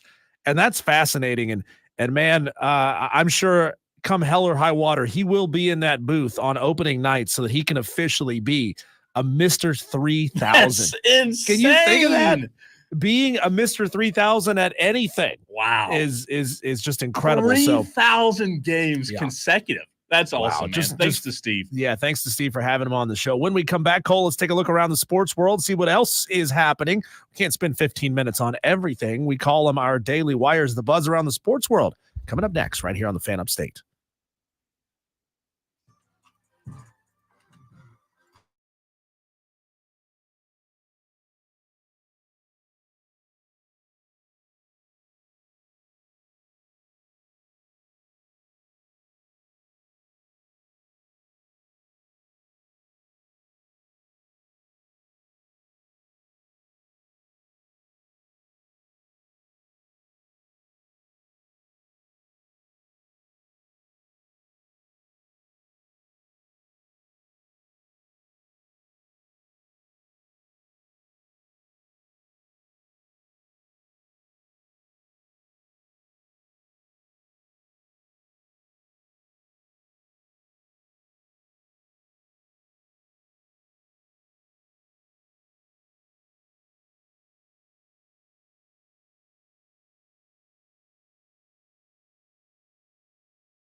Every single day, we go rapid fire with you on some of the biggest topics in sports. Sometimes it's just tough to spend 15 minutes on some of these conversations. So we package them together neatly for you in a segment we call our Daily Wires. That's the best one yet, wasn't it? Best one yet, wasn't it? Top 10. It's not even the best one today.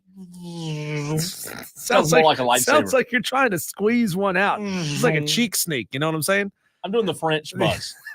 This is the French version. The Atlanta Braves defeated the Cardinals yesterday in Game 2, 6-2. That was the one that was postponed from the night before, but they lost in the third game of this series, 4-1. So that means they lost the series to the Cardinals 1-2. Atlanta 44-34 on the season. Just when you felt like this team was starting to get some momentum behind them, right? Like they were on a heater, not on a freezer. They had gotten out of the freezer. They were on a heater. And then, of course, you play the Cardinals, a team that, still a good baseball team. They were a plus 500 baseball team, but you felt like you should have taken two out of three from them to just fall apart like that. That is, it's tough to see as an Atlanta Braves fan. The Hawks picked Francis Zachary Richache, which both of us butchered that name big time until we had our guest on in the last segment. He is the number one overall pick in the NBA draft. You didn't? Richache. Yeah. Okay. Well, I did like what our guest had to say there. He's going to call it the Richache Ricochet. I like that a lot. That's good. Yes. That's good. See, he hasn't even had 24 hours to sit on it, and he's already thinking about things that he could say, right? That's why he's the best in the biz, going for his 3,000th game call to start the season next year. The Charlotte Hornets selected another Frenchman, Tijan Salon, with the 6th overall draft pick. Not a lot of people are super hyped on Tijan, but we'll see. The Hornets are digging out of a hole, and it's going to take more than a couple of draft picks to get them there. I mean, it's going to take a concerted effort, and it's going to take bringing in maybe some free agents and the new coach to really help this team. They got a brand new coach, so yeah, got to give him time. Congratulations to Trevor Lawrence and his wife Marissa. They announced that they're having a baby. Isn't that cute? Yeah, it helps when you've just gotten a $55 million contract. You just say, honey, Marissa, now's the time. Let's go ahead and do it. We were broke before, but now I got 55 mil in the bank. We can afford it. Now's the time to go ahead and do this. We've been following this story now for a couple of weeks, but Kristaps Porzingis did finally have his surgery yesterday. His prognosis is now 5 to 6 month recovery time. He will miss the beginning of the 2024-2025 season, but Kristaps did say it's absolutely worth it. Whatever it takes to get back, it's absolutely worth it. I remember I've read so many articles about this injury, Cole, and they said it's just kind of a weird injury, just kind of a freak injury that had bothered him for quite a while, took him out of the back half of the season, came back for the finals, which, hey, I got a lot of respect for anybody who's gutsy enough to know that they're probably going to injure themselves worse by playing in the finals. But he says, I don't give a blank. I'm going to play anyway. And he was just absolutely magical in game 1 of the NBA finals. He was good in game 2. I think he came back in like game 5 and scored 5 points or something like that. But just gutsy, right? And just gutsy. When you see a lot of players who say, well, I got a hangnail, I'm not going to play today. This dude knew he was going to need knee surgery that was going to take him out for months, and he still went out there and played for his team anyway. The Braves, back to them, they will face the White Sox today at 4:10. Remember, that was a makeup from the opening series of the season that was canceled based on or postponed at the time just due to really, really bad weather in Chicago. Chris Sale leads 1-0. Is on the mound.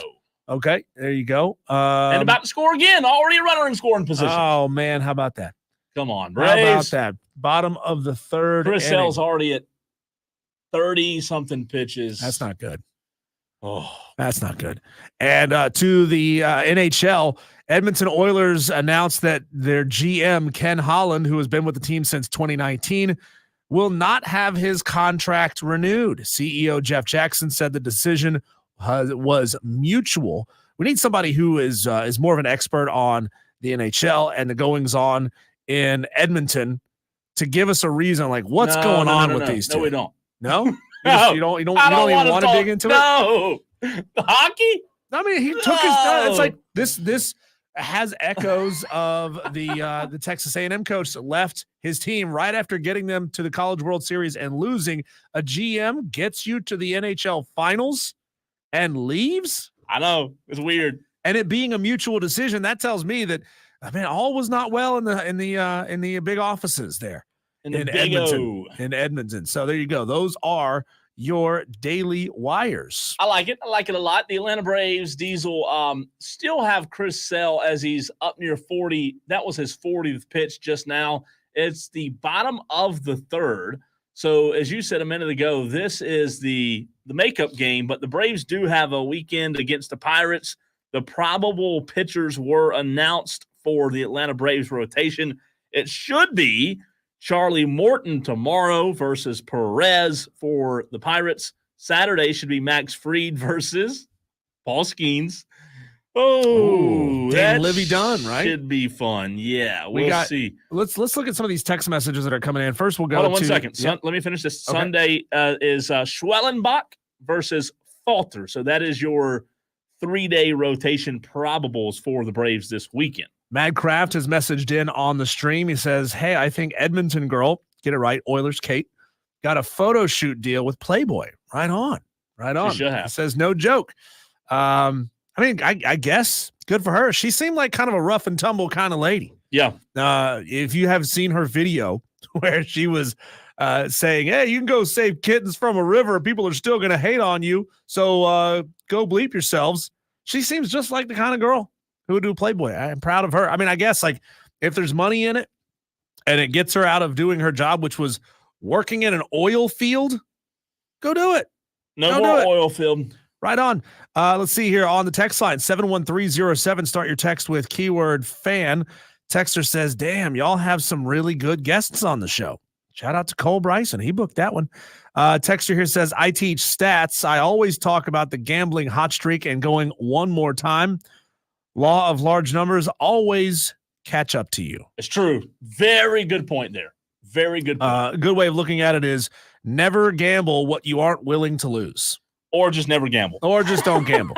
All right, it's time to fight. Very next segment, 3 rounds. Who wins? You decide next.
Texter from the 344 says, bah, ha, ha, ha, ha. Y'all got me dead. I just heard the promo for the owner hotline. Diesel, that's hilarious, bro.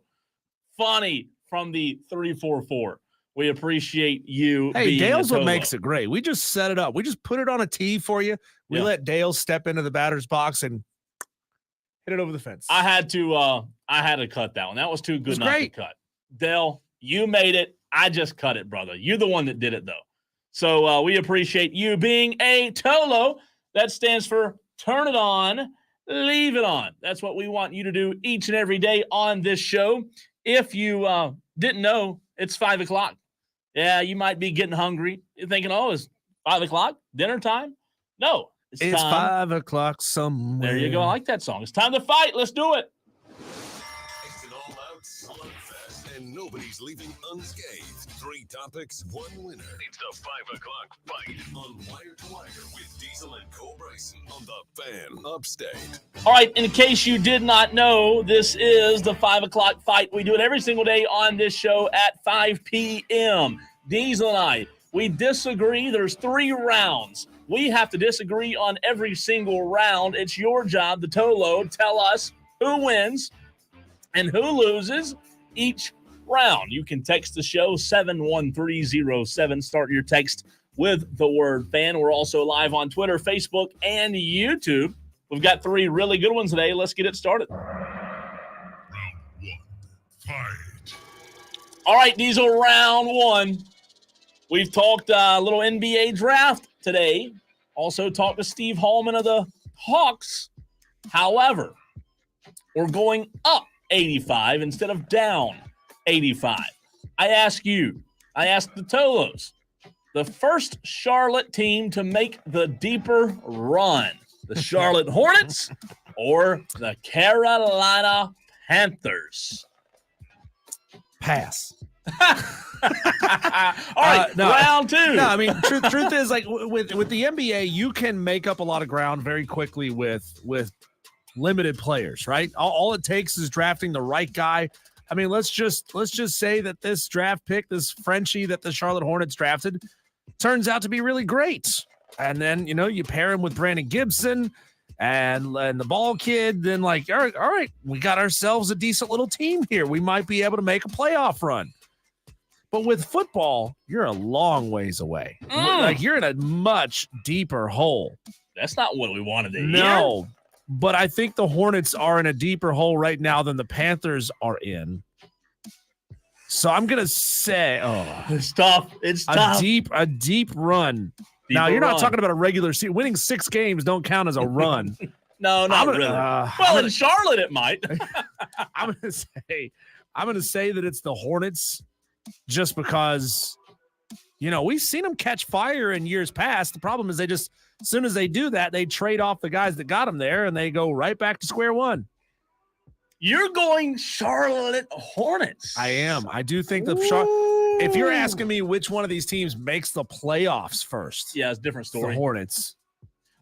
Diesel, which Charlotte team will make the deeper run first? I hear what you said. However, I do think that Bryce Young will take a nice next step forward in year 2 and beyond. I also think that the Panthers will be able to utilize guys like Xavier Legette, Jonathan Brooks. I'm not saying they're going to make a Super Bowl run. Don't hear me wrong. But I am saying when we talk about who will make the run first, Diesel, I'm going to go Bryce Young, Dave Canales. I'm still high on Dave Canales, man. I'm still high on him. He may bring me off that high chair later on this season, but I'm still high on him. I'm going to go Carolina Panthers. I know that we're supposed to wait, and I'm gonna not reveal the vote here, but Madcraft just messaged in. This may be crown worthy here. He says if the Lombardi Trophy is the sun, the Panthers are somewhere on Pluto. Oh my God, Madcraft! What's with the negativity? Hating ass Madcraft. Madcraft. Hate. Who's his team? Chargers. The Chargers. Yeah. Come on. What are y'all good at? Are you playing in a soccer stadium right now? Relocating. Yeah. All right. What say you on round 1? The Charlotte team to make the deeper run first. The Hornets. Diesel says Hornets. I say Panthers It's time for Round 2. Fight. All right, Diesel, this one's a lot of fun. I like this one a lot. A crack of the bat. Superior sound off of a bat. Is it the wooden bat, or is it the metal ding? When you have to think of a superior sound of a ball coming off of a bat, do you go wood or metal? This is hard because both of those are just beautiful sounds. It's like your wife telling you, honey, I'm going to make you a father, right? Just hearing that crack or that ping, both instantly when the ball's going out. But there's just something about the metal bat, that ping off of a metal bat, that takes me back to a simpler place in time, right? It takes me back to my childhood of hitting baseballs out on the field with my dad. He was my coach, a couple of my little league teams. There's just something about that sound, man. It's just perfect. Listen, you're right. Both are great. However, the ding off of a metal bat doesn't even compare to being in a stadium and hearing the crack of the wooden bat and that ball being sent over the wall. Are you kidding me? Give me the wooden bat all day long on round 2. Superior sound off of a bat. Diesel says metal all day long. I say give me the wooden bat sound. That leaves one more round. Final round. Fight. All right, Diesel, this is the last one. If the Tolos are on the fence, they can decide here. Round 3. Which sport has the better movies? I like this one. Football or baseball? It's a tough one, man. It is, isn't it? There's so many great movies on both sides of this thing. But I think the answer, Cole, is very simple. Baseball's got the better movies. I'm a comedy guy, so give me Major League. Give me Bull Durham. Give me The Sandlot. If you want to go serious, you got A League of Their Own, Field of Dreams, The Rookie, Moneyball, 61, 42, The Natural. Come on. Football can't touch that. Yes, it can. Are you kidding me? Football movies are far superior, and there's no even question here, Diesel. Remember the Titans? Fantastic movie. 10 out of 10. Varsity Blues. I'm not a big fan of the Varsity Blues. Rudy. Everybody loves Rudy. The Blind Side. I don't know what your thoughts are. I'm a really big Blind Side guy. I thought it was a really good movie. Never saw it. Oh, okay. Well, never seen it. That's very surprising that you've never seen that. Necessary Roughness, Any Given I do like Sunday. Sandy B. I mean, the list goes on and on with football movies. Yep. There's no doubt football movies are far superior than baseball movies. Tolos, you got to I win just off having Major League and Bull Durham and The Sandlot. I don't know about that. And that's another hard debate because all of these movies are great. All of them are great. Smalls. You're killing me, Smalls. They're all great. The Colossus of Clout. The Sultan of SWAT. The Great Bambino. It's a good one. Come on. It's a good line. I'm not going to lie and say it's not a good line. That's a great line. It's a really good line.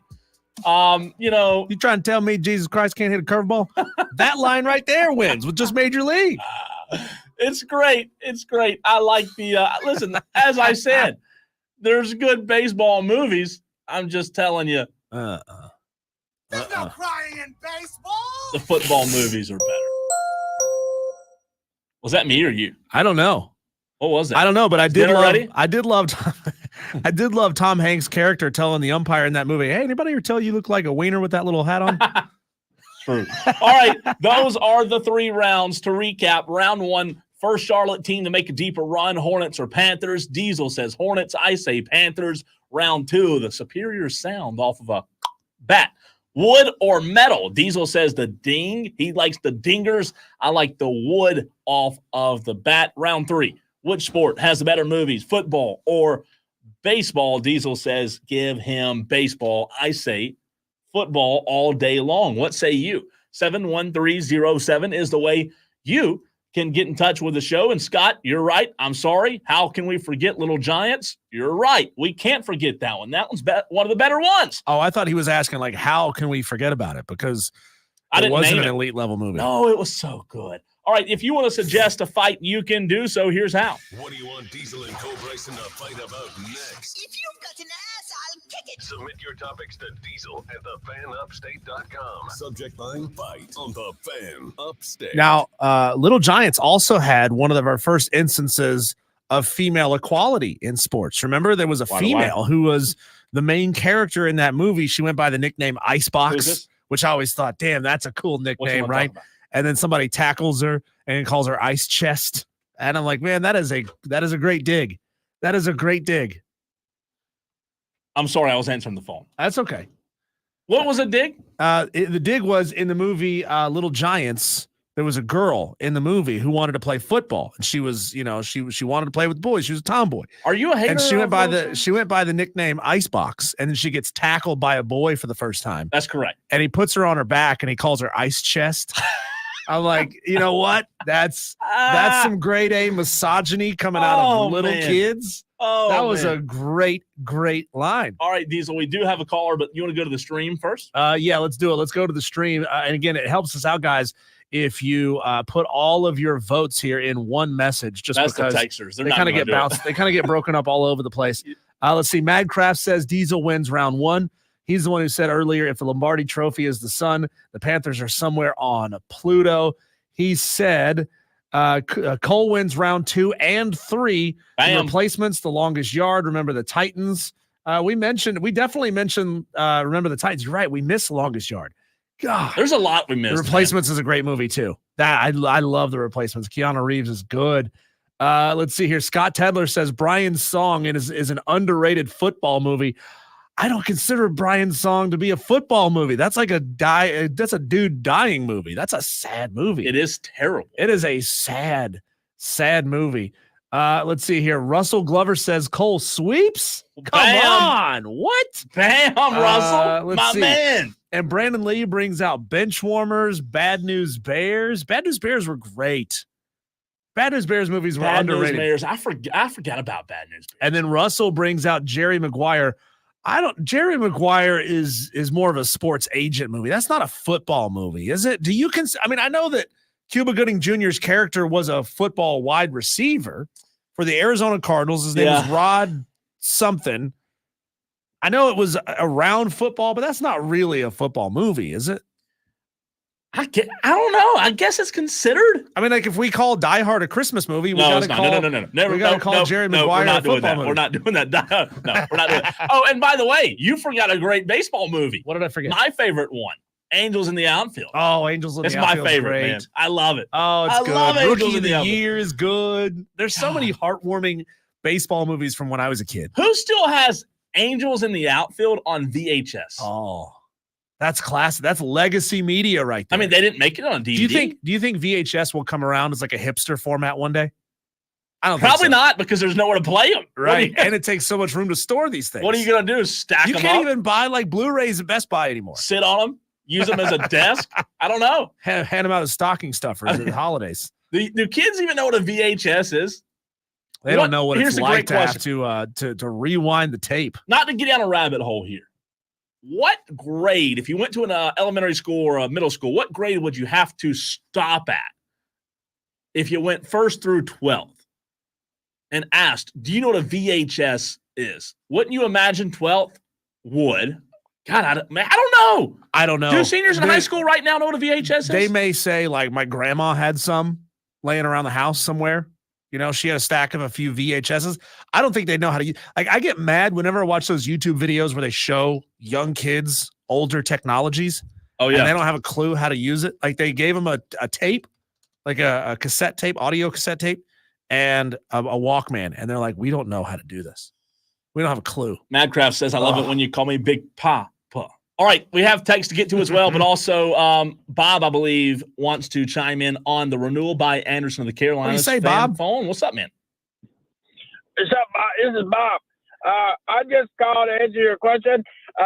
The best football movie of all time. It is an absolute classic football movie, but it was actually filmed in the state of South Carolina, and it's coming out this November. November 30th, 2024, it comes out, and the plot is about Lenore Sellers going into Death Valley and throwing 8 touchdown passes and winning the game 56-0 because Cade clubbed it sucks. And that's your best football movie of all time. Thanks, Bob. That's Love terrible. it. You are terrible. You people. I mean, you Gamecock fans. Man, we don't need. You know what? The audience, I think, groans a little bit when they get their Daily Dewey. But if we can get our, regular Bob, I'm in for it. I'm in for Bob. I love having Bob call the show. Jeez, Bob. We need Bob. We need Crazy Ralph calling the show. We need D.A. Dewey calling the show. D.A. Dewey. D.A. Dewey. All of them. Come on. What a call, Bob. A cast of characters. Bob, that's going to end up on a promo. You know that, right? That's a Hall of Fame call. Hall of Fame call, Bob. Congratulations on Love that. it. 13 new text messages just came in, so we're going to try to get to all of them as quickly as we can. Let's see. Texter from the 491 says, my picks. Cole wins. Clean sweep. Are you only reading the ones where you win? No, well, it's a good idea. Fat Page says the check bounced and Cole still can't sweep Diesel round 1, Diesel round 2, Cole, but round 3, Cole. So I won, but didn't get the sweep. John Dog says Cole round 1, Cole round 2, Cole round 3. Fat Page says the longest yard alone takes the argument. The original or the Adam Sandler remake? I haven't seen the Adam Sandler remake. You haven't seen the original? I saw the original. Okay, yeah, I saw the original. The Adam Sandler remake was good. 979 says round 1, neither. Both Charlotte teams suck till the end of time. Round 2, Cole. Round 3, Cole. Lefty Tiger says round 1, Diesel. Round 2, Cole. Round 3, Cole. I'm getting a lot of wins today. Jeez. Texter from the 884. Cole round 2, Diesel rounds 1 and 2. So Bo coming in strong with Diesel Thanks, today. Bo. JC says round 2 draw. Diesel takes 1 and 3. G says Cole wins it all. Fat Page says, I can't believe y'all are leaving radio out again. Ooh, my bad. My bad. You're right. That's, you know what? That would be the second Cuba Gooding Jr. movie we left off the list. Fat Page, I'm sorry.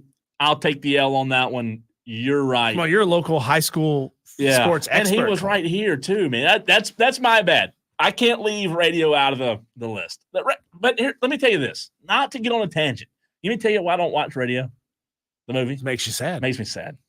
Yeah. I hate being sad. I'm an upbeat person. Cole I don't only watches Disney movies. Disney on Ice. Disney and Hallmark. That's he wants to be uplifted with his entertainment, not brought down low. 803 says Draft Day was a good football movie. Never saw Draft Day. Texter, no, we're not doing this. Texter from the 443. Football, the new Chiefs Hallmark. Good play there. That's a Tolo because you telling me you listening. don't want to watch a love story around the Chiefs organization? You know that Tolo's been listening the whole show. Thank you for turning it on and leaving it on, Tolo.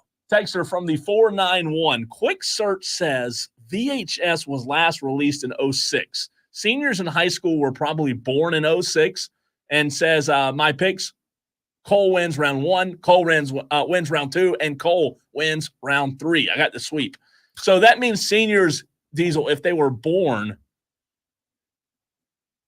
Diesel, wait a minute. If they were born in 06, I'm just thinking, would they even show your work? Well, I'm saying if they were born in 06, would they even know? I don't think they would. That'd be a fantastic poll, though. I do think that they would still have some left. Like I said, parents may have some in a box somewhere. Grandparents may have some stacked up on a shelf somewhere.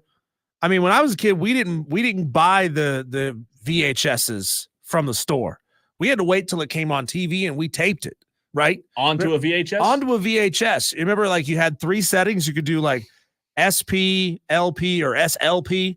And I never did that. One of these settings, you could get 3 movies onto one VHS tape, but the quality was reduced a little bit. See, we were broke, man. That's what we had to do. I don't even remember buying VHS. That's how long ago it's been. I don't even remember how much I'm guessing they were dirt cheap. My dad's got a cabinet of VHS tapes with NASCAR races on them. That's what he would do. He would tape the race. So he's probably got the 1992 Daytona 500 on a VHS somewhere. And that happened while the race was on. So he would stick the VHS in before it started. Yeah.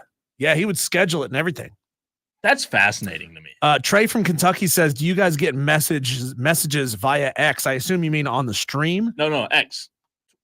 Like, are we getting direct messages? Like, Trey, if you're sending us DMs, we'll get to on I apologize. X, I'll have to check. It's tough, Trey. If that's what you mean, or because I'm looking right now, I don't see any DMs from you, Trey, on X. I'll have to now, check. If you're talking about on the stream, then no, it doesn't appear that we do. I think he means on. I'm seeing Facebook messages. I'm seeing YouTube messages. I don't see anything on X from him. From Trey. Yeah. We'll try to find it, Trey. Let's see. Texter from the 901 says all the parents die in Disney movies. Oh, we do get messages. We have messages from 4:30 from Terry Johnson on X. So what do you mean, Trey? I think he was reaching out to us a few days ago. We'll check back into that, Trey. Hey, we're just two dudes hosting a live radio show, right? Yeah, we got a lot of things to pay attention to, and if we miss your messages, we apologize. Madcraft on the stream. We'll do better Diesel. next time. Madcraft says, "Bro, what a call!"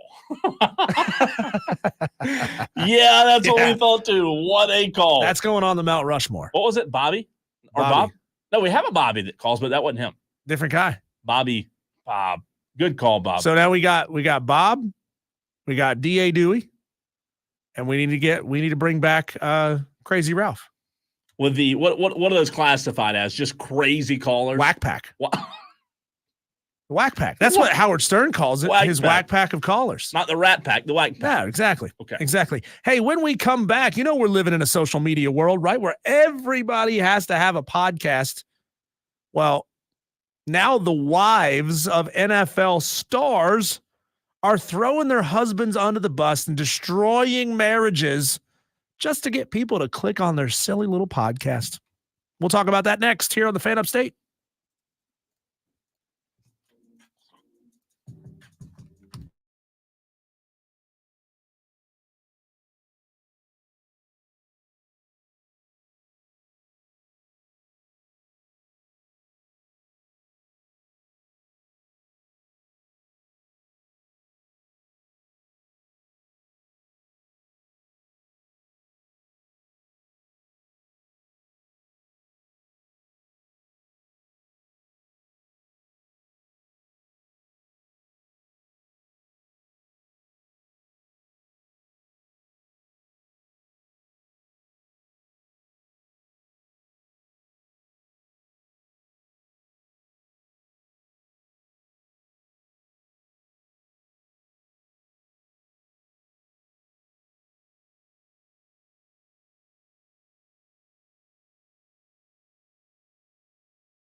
Are you the type of person, Cole, that when you roll up on an accident on the road, do you drive on by or do you have to slow down and look at it? Well, unfortunately, everyone in front of me has slowed down to look at it. So guess what? I'm already going 7 miles an hour, so I'll slow down. So you look at it too. I'll look at it. So you're a peer pressure rubbernecker. Yeah, if I'm going fast or something, You got to see what's going on. If I'm going fast, Hey, I'm not going to slow down if I'm going fast. There are those people who got places to be. They ain't got time to look at it. And there are other people who just have to look at photos of the train wreck. And that's what's happening right now with the wife of LA Rams quarterback Matt Stafford. What an idiot. Who has a podcast, because of course she does. Everyone has a podcast. You know, like people used to have book clubs. We used to have hobbies. We used to go out and do things. I didn't have a book club. Now we just start podcasts, right? Because everyone gives a rip what Matt Stafford's wife thinks, right? About issues. I'm sure she talks about issues.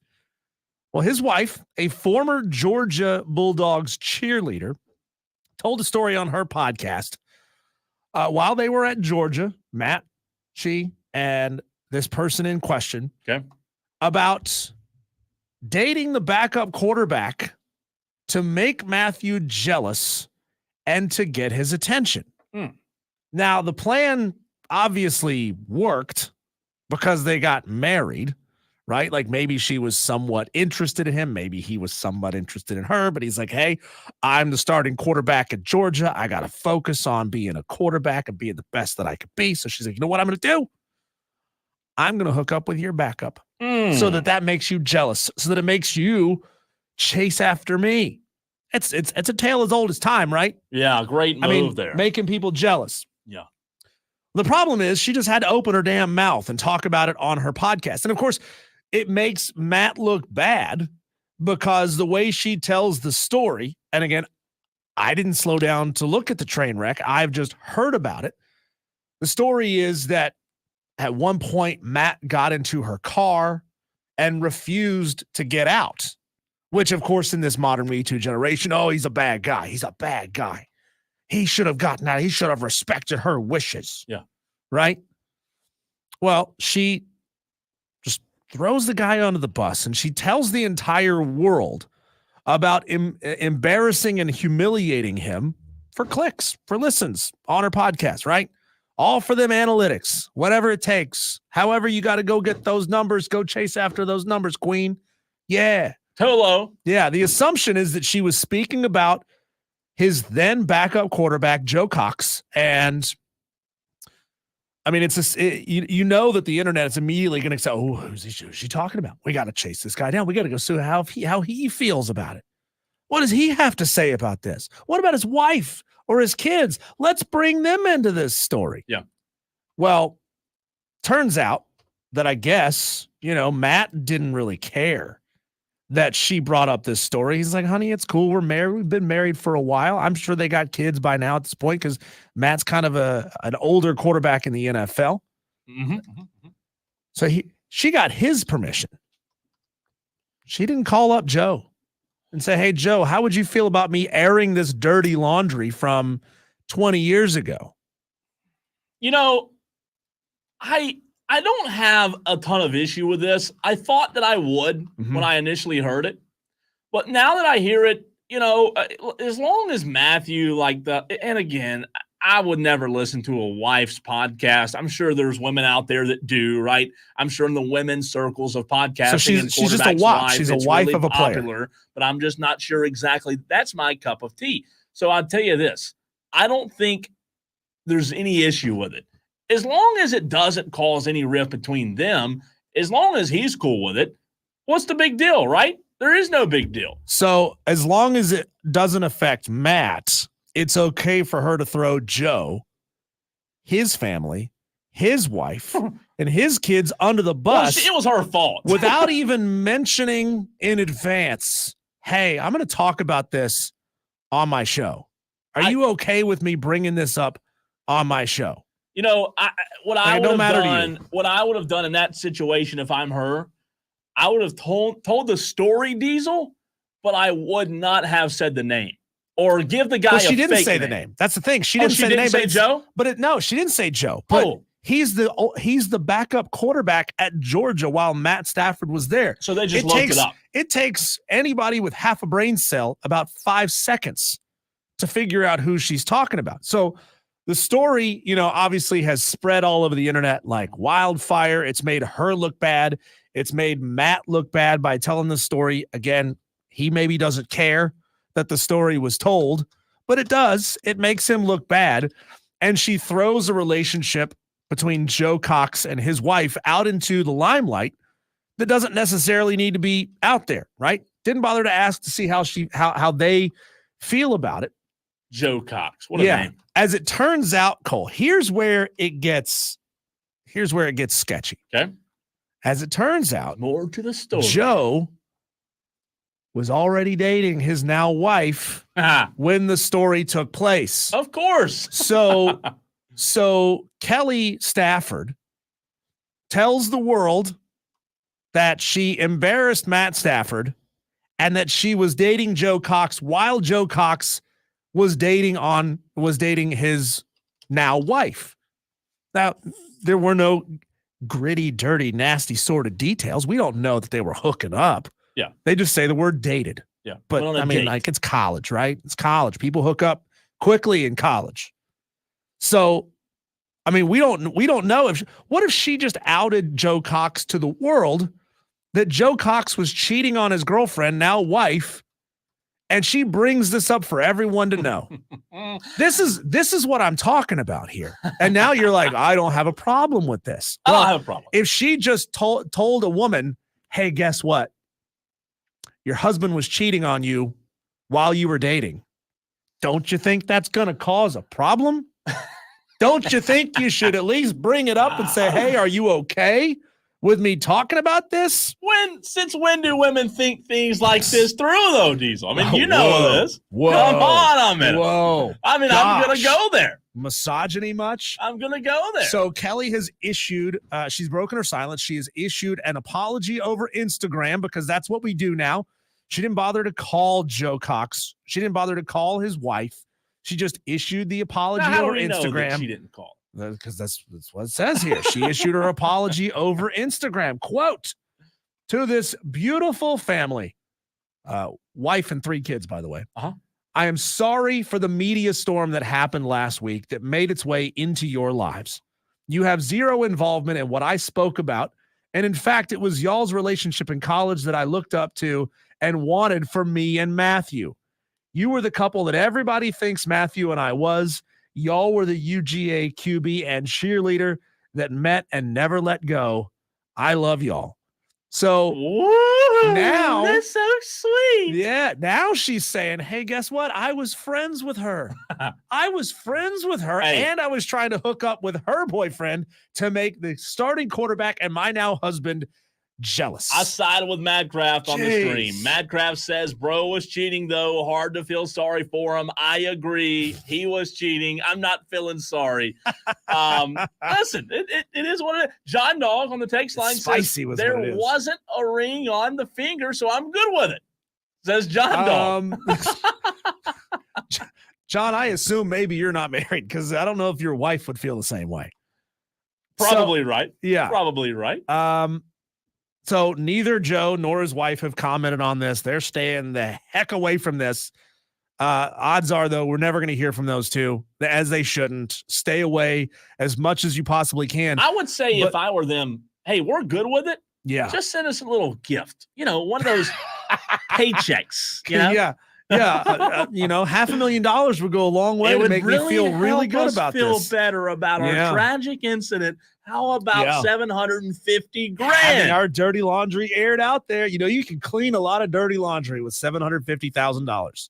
Yeah. And a lot. All of this goes to a point that I was hoping to get to here, which is I really hope that we have jumped the shark here with content creation and that we're getting so wacky and so weird with this that it kind of turns people off of it and makes people say, you know what, maybe I don't want to do a podcast. Maybe, it's like, I don't know if you know this, every time somebody stops doing a podcast, an angel gets their wings. Because for God's sakes, everyone has to have a podcast, right? Podcast for this, podcast for that. I know some people, content creators, Cole, that have multiple podcasts. That's not cool. That's not right. You don't need to put that much content. Nobody cares that much about what you have to say. Brandon, he says, while hoping people care what he has to say. Brandon says, so they are still together, though? Question mark. I believe so. Well, yes. The Joe Cox and his wife with their 3 kids, they are still together.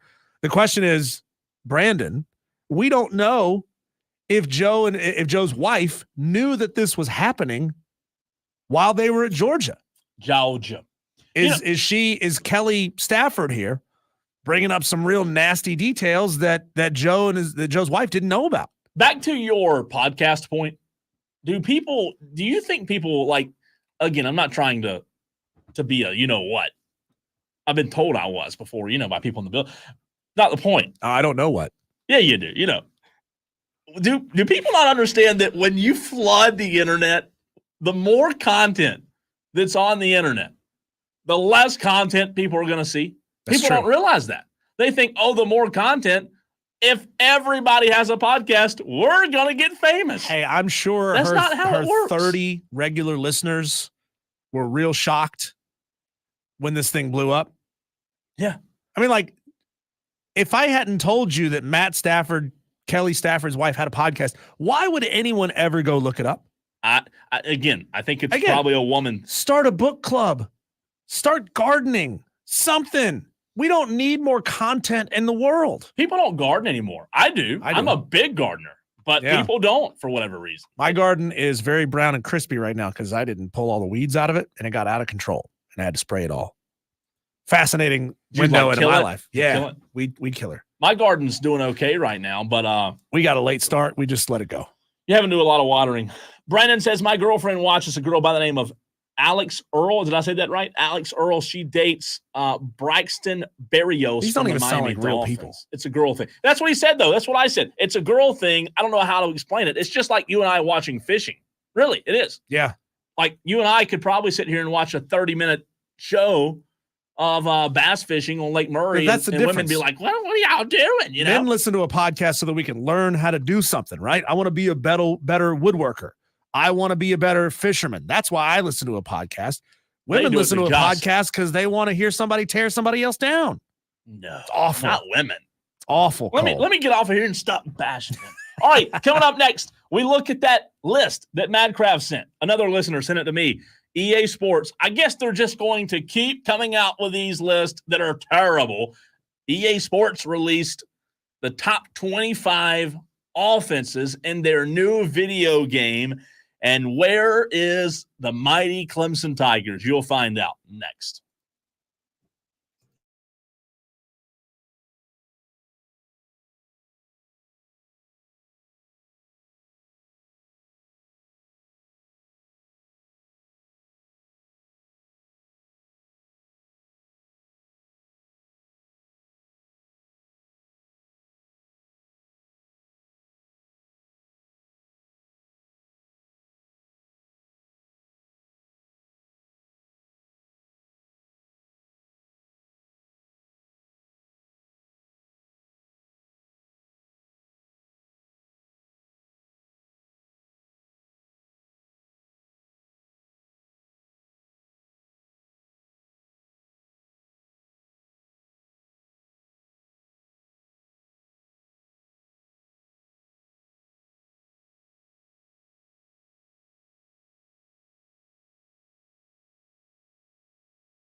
Trey in Kentucky says, why are Matthew and his wife even still together? Well, money covers up a lot of things there, brother. You know what I mean?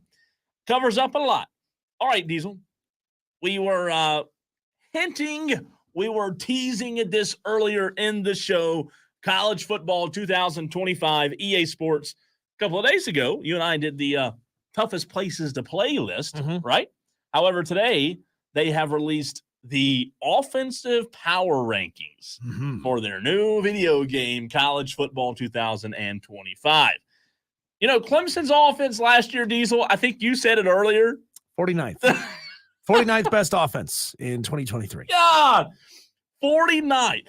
Okay, I'm looking at the top 25 of offensive power rankings, and, EA Sports says, nah, we're good. We hear you. Maybe they're 49th in real life, but this isn't real life. Clemson is ranked 10th overall in the EA Sports video game for the highest powered offensive power rankings, if you will. Man, that is initial reaction to that. That is some 93 octane level gassing up the Clemson Tigers. Look, I mean, these are not their ratings and rankings of real life college football and expectations. That's right? What people are losing their minds over. This is not a ranking of expectation for the 2024 season. See, you guys are thinking that this is meant to reflect real life, but it's not. This does not reflect real life. They are telling you how they've rated these teams in the game to try to get you to play as these teams in the game. Right? And I think they are based a little on expectations. I wouldn't say they're based solely on expectations. No. I don't know how they rank them, but I'd say there are a little bit of expectations. So, they put Kyle Field. They're not saying that Kyle Field is the loudest, most raucous environment in the country in real life. They're saying that in the game, Kyle Field is going to have the loudest field, the loudest fans, the most distraction to your team if you're the opposing team, that kind of stuff. But I believe that I believe they made that decision because they felt like Kyle Field in real life was.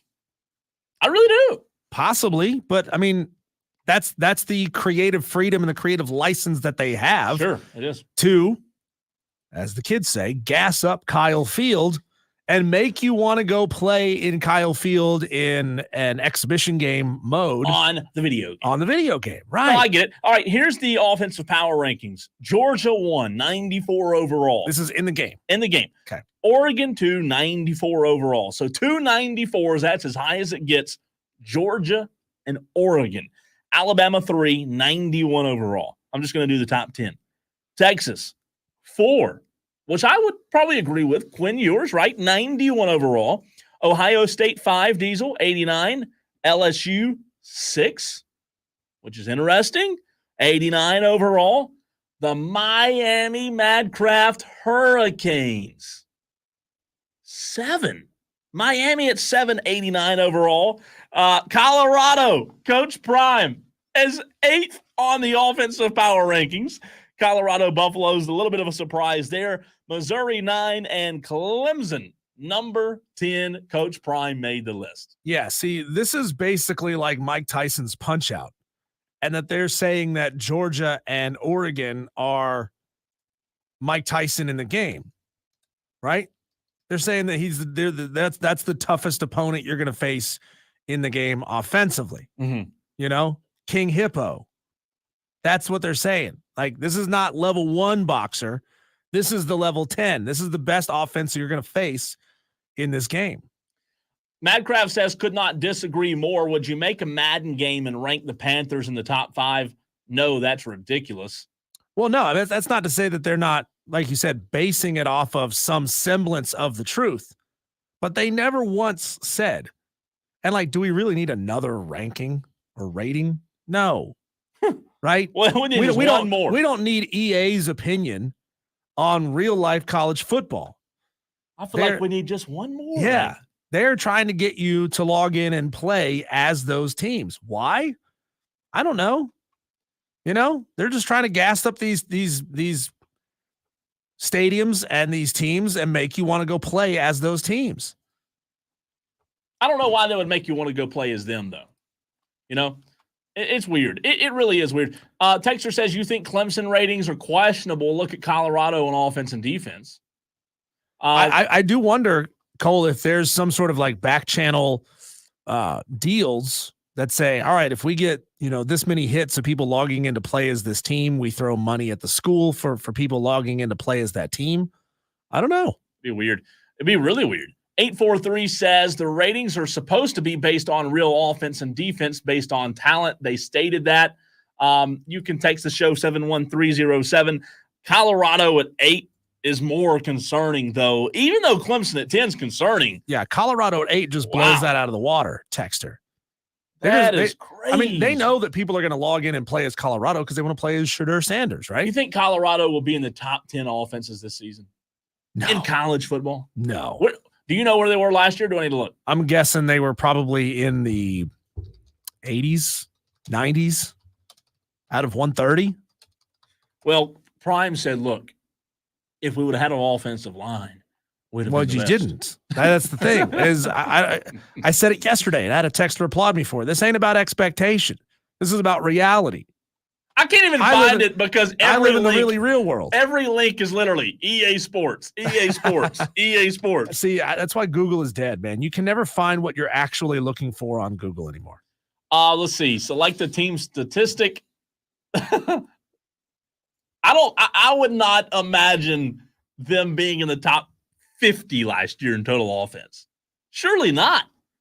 Trey asked, will EA update the rosters during the season like Madden? What for? What changes will there be during the season?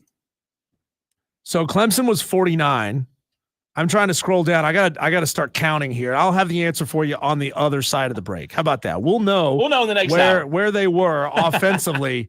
It's bad radio for me to sit here and count from there on. 6th, 7th, 8th. Yeah. All right, Steve Holman, play-by-play voice of the Atlanta Hawks. If you missed it, we have that for you next.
You're going wire to wire on the Fan Upstate.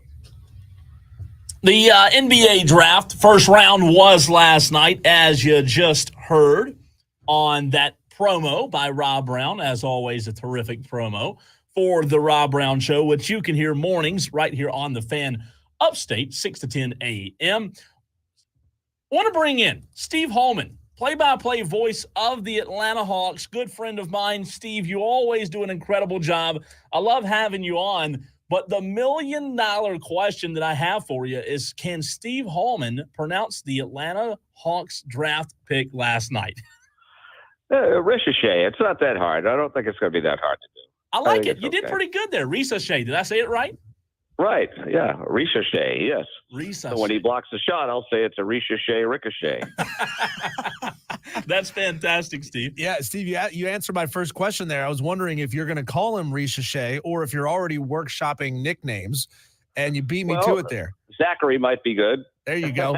Let's call him that. So we'll come up with something, I'm sure, before the season begins. But it's been an exciting, 24 hours here. Everybody was anticipating the first round pick, and I think we had a great crowd at the State Farm Arena last night. I think everybody was pretty excited. So we're looking forward to it. He's going to be introduced tomorrow to the media here. They normally would do it the day after, but we have that little debate coming up here in Atlanta tonight. So a lot of the roads are closed, and it's kind of a wild scene in Atlanta right now. So that's why they've delayed that unveiling of the number 1 draft pick until tomorrow. he is the play-by-play voice of the Atlanta Hawks. Steve Holman joining us here on Wire to Wire with Diesel and Cole Bryson. Given what's left, Steve, going into the second round tonight, will the Hawks go best available, or do they try to draft for need at this point?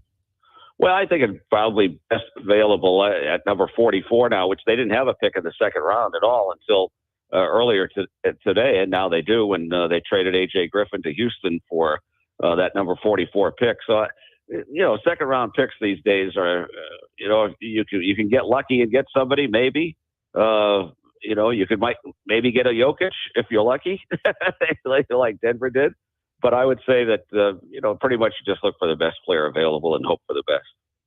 Hey, Steve, what do you know about Zachary Ricochet, and is he someone that can be, in your opinion, a pretty quick contributor to this team? Well, I think from everything that's been, written and said, he's going to be able to jump right into the rotation in some way, shape, or form. He's got the size, certainly. He's a defensive presence along with offense. He can jump in at the number 2 guard spot, which I think a lot of the experts have said he probably will. He can shoot threes like crazy, but he also has a great length, the wingspan, the defense, which is something that the Hawks have needed the last couple of years. They're one of the weaker teams on defense last season, and I know Quinn Snyder wants to certainly improve that this year. So I think that he'll be available in several different positions throughout the year, but I think he's going to jump right in. He's only 19, as you guys know. He's also, one of the things they said they're going to throw him right in their weight room to get him working on that.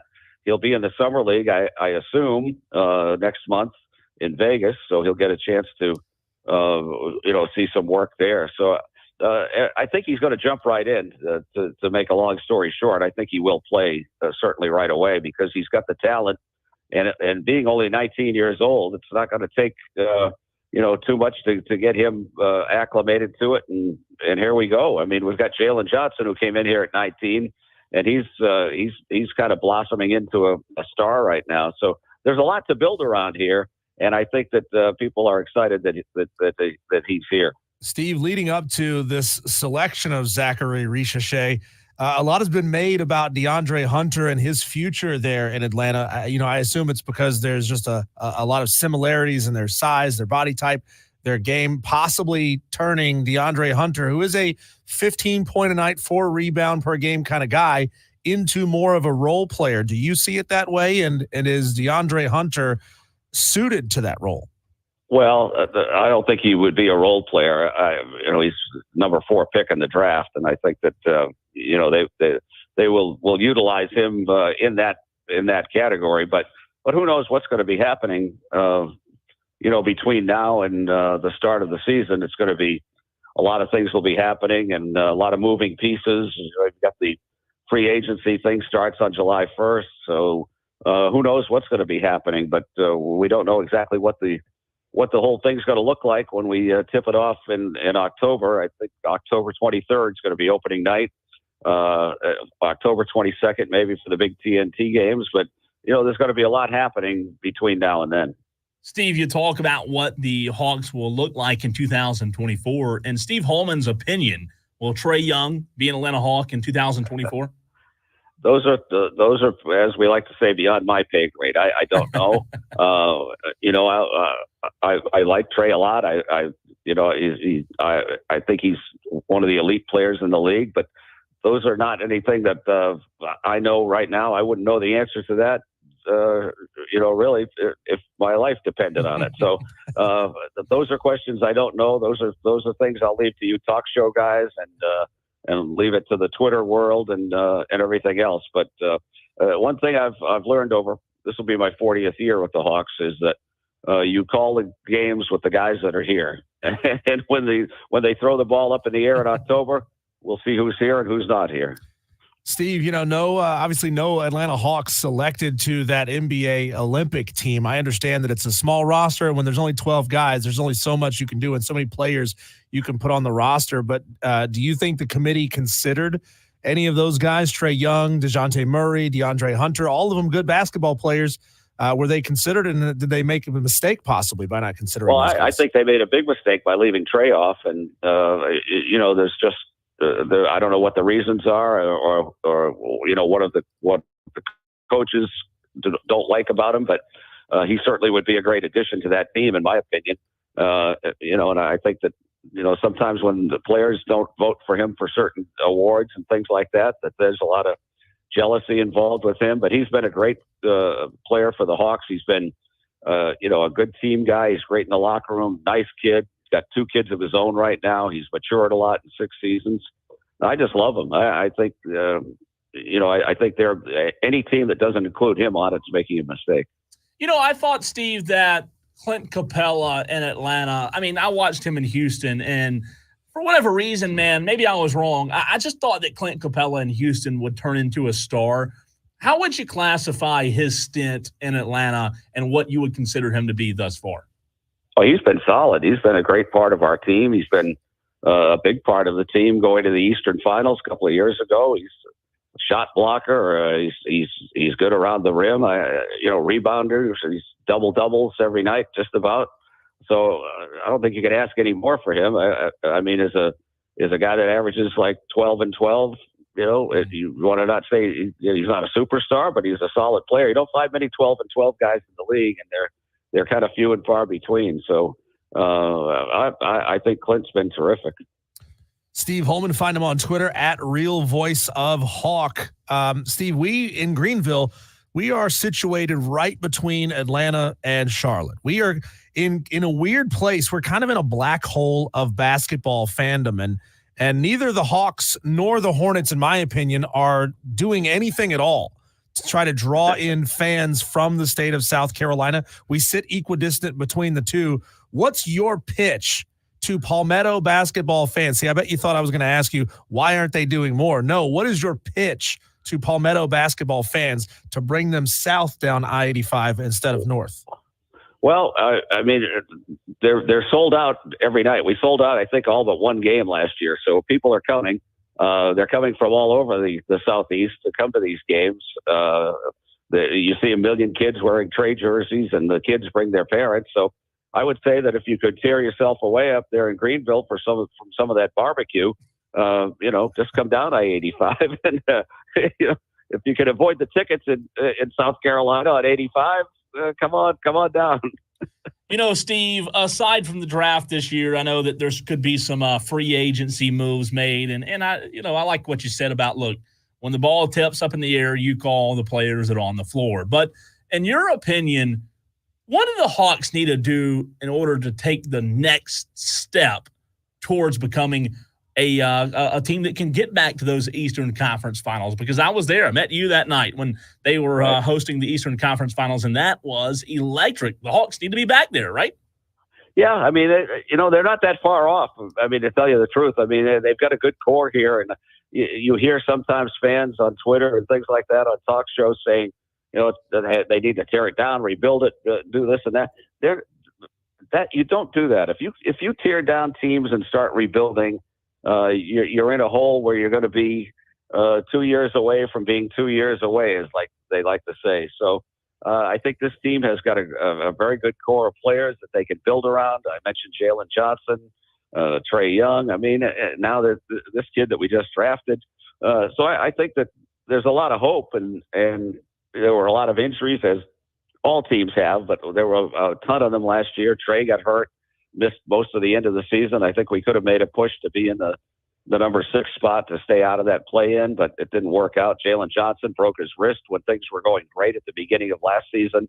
But I think we were off to like a 7-3 start, and in Washington, he got pushed into the back support, broke his wrist. He was out for a while with that. Then he had a severely sprained ankle. It was out a couple of weeks with that. Then he came back for a while, got hurt again. So the trick to it for everybody is just keep it healthy and keep it going for everybody. And I think this team, like I say, not that far off as far as the free agency.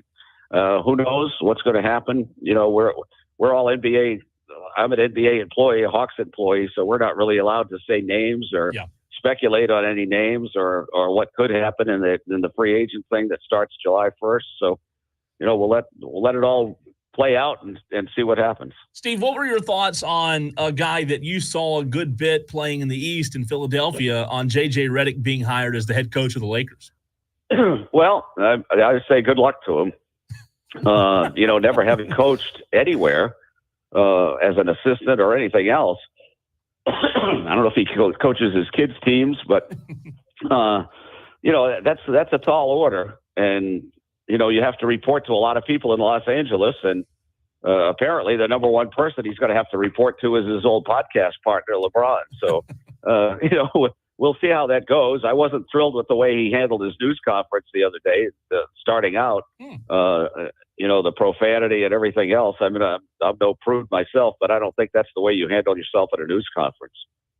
Steve, what do you consider to be your best radio call? You said you've been doing this for a very, very long time. And if you don't consider things like that, and I understand you're a humble man, what if fans and colleagues consistently tell you is your best call? Well, I think some of the best ones have come over the years when there are game winners. I mean, and announcers everywhere, you live for those kind of things, buzzer beaters, the game winners that come at the buzzer, which are kind of few and far between. I mean, you're lucky to get one, maybe two, maybe three a year that are like that. And those are the most fun. I mean, we had a couple this year. DeJounte Murray made a couple of buzzer beater shots. Trey's done it over the last couple of years. I'll say tremendous. I think those are some of my best ones. You go all the way back to 1988, the famous series against the Celtics with Larry Bird and Dominique, and those were the Game 5 to me was the one I enjoyed the most. That was Game 5 we won in Boston to have a chance to win in Game 6, and then it went to that famous Game 7 that's always on Classic and everything else. But Dominique becoming the all-time Hawks leading scorer, I thought was one of my favorite things to be able to call. Milestones like Lenny Wilkins when he broke Red Auerbach's record. That was certainly a special night. We all lit cigars and did that as a salute to Red Auerbach. So there have been so many things. The 2008 team, when after 9 seasons we went back into the playoffs for the first time, that was the young group, and it was the Zaza Pachulia. Nothing is easy, and he went nose to nose with Kevin Garnett. The Celtics went on to win the championship that year, and here we were, the number 8 seed, and took them all the way to that 7th and final game in Boston. So those are some of the ones, but really it's hard to nail down 1 or 2 calls that you could say over the course of I'll be 3,000 consecutive games opening night. Wow. So, congratulations, man. That's regular season and playoffs only. I don't count preseason, but there are a lot of good things that have happened over those those times, and I just look forward to every night. And I'm just very thankful, and I feel like I've had a God-given talent to be able to do this and do it as long as I have. And God willing, I'll do it for a long time longer than this. Going into my 40th year. Steve, before we let you go, by the way, that fantastic answer. That gives me goosebumps hearing you say that. But before we let you go, if there's somebody out there who's young and maybe getting into not just broadcasting, but a profession that they want to get to the top in, you being someone that's made it to the absolute very top of the profession, what advice would you give someone? Well, the old saying is if you do something you like, it's not like you're working a day. And I really feel that way about what I've done. And I started, way back when I was 17 years old and worked for Kurt Gowdy up in Massachusetts in my hometown. And, I've been blessed to be able to do this for as long as I have and lucky enough to do it the way I've been able to do it with the Hawks for so many years. But just find something that you like and try to be, consistent, be good at. That's whether you're in broadcasting, other kind of sports, radio jobs, whatever you do, just try to be the best at it every night and don't look back. Steve, fantastic stuff. Listen, I appreciate you taking time to hop on with us. I consider you a great, great friend. Honored to know you, and let's do it again soon, buddy. Well, thank you, guys. Anytime that you all need me, just let me know.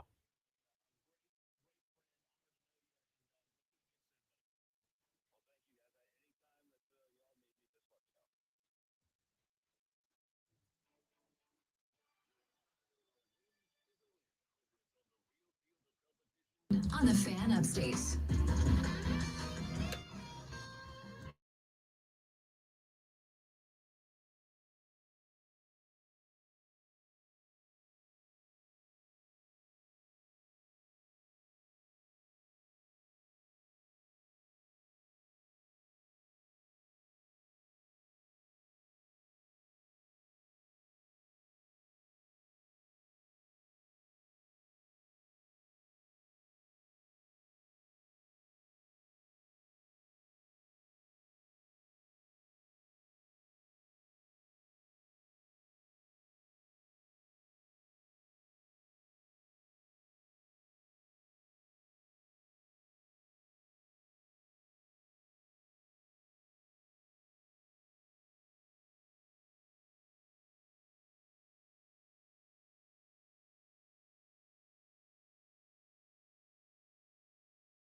Los Angeles Lakers take Bronny James.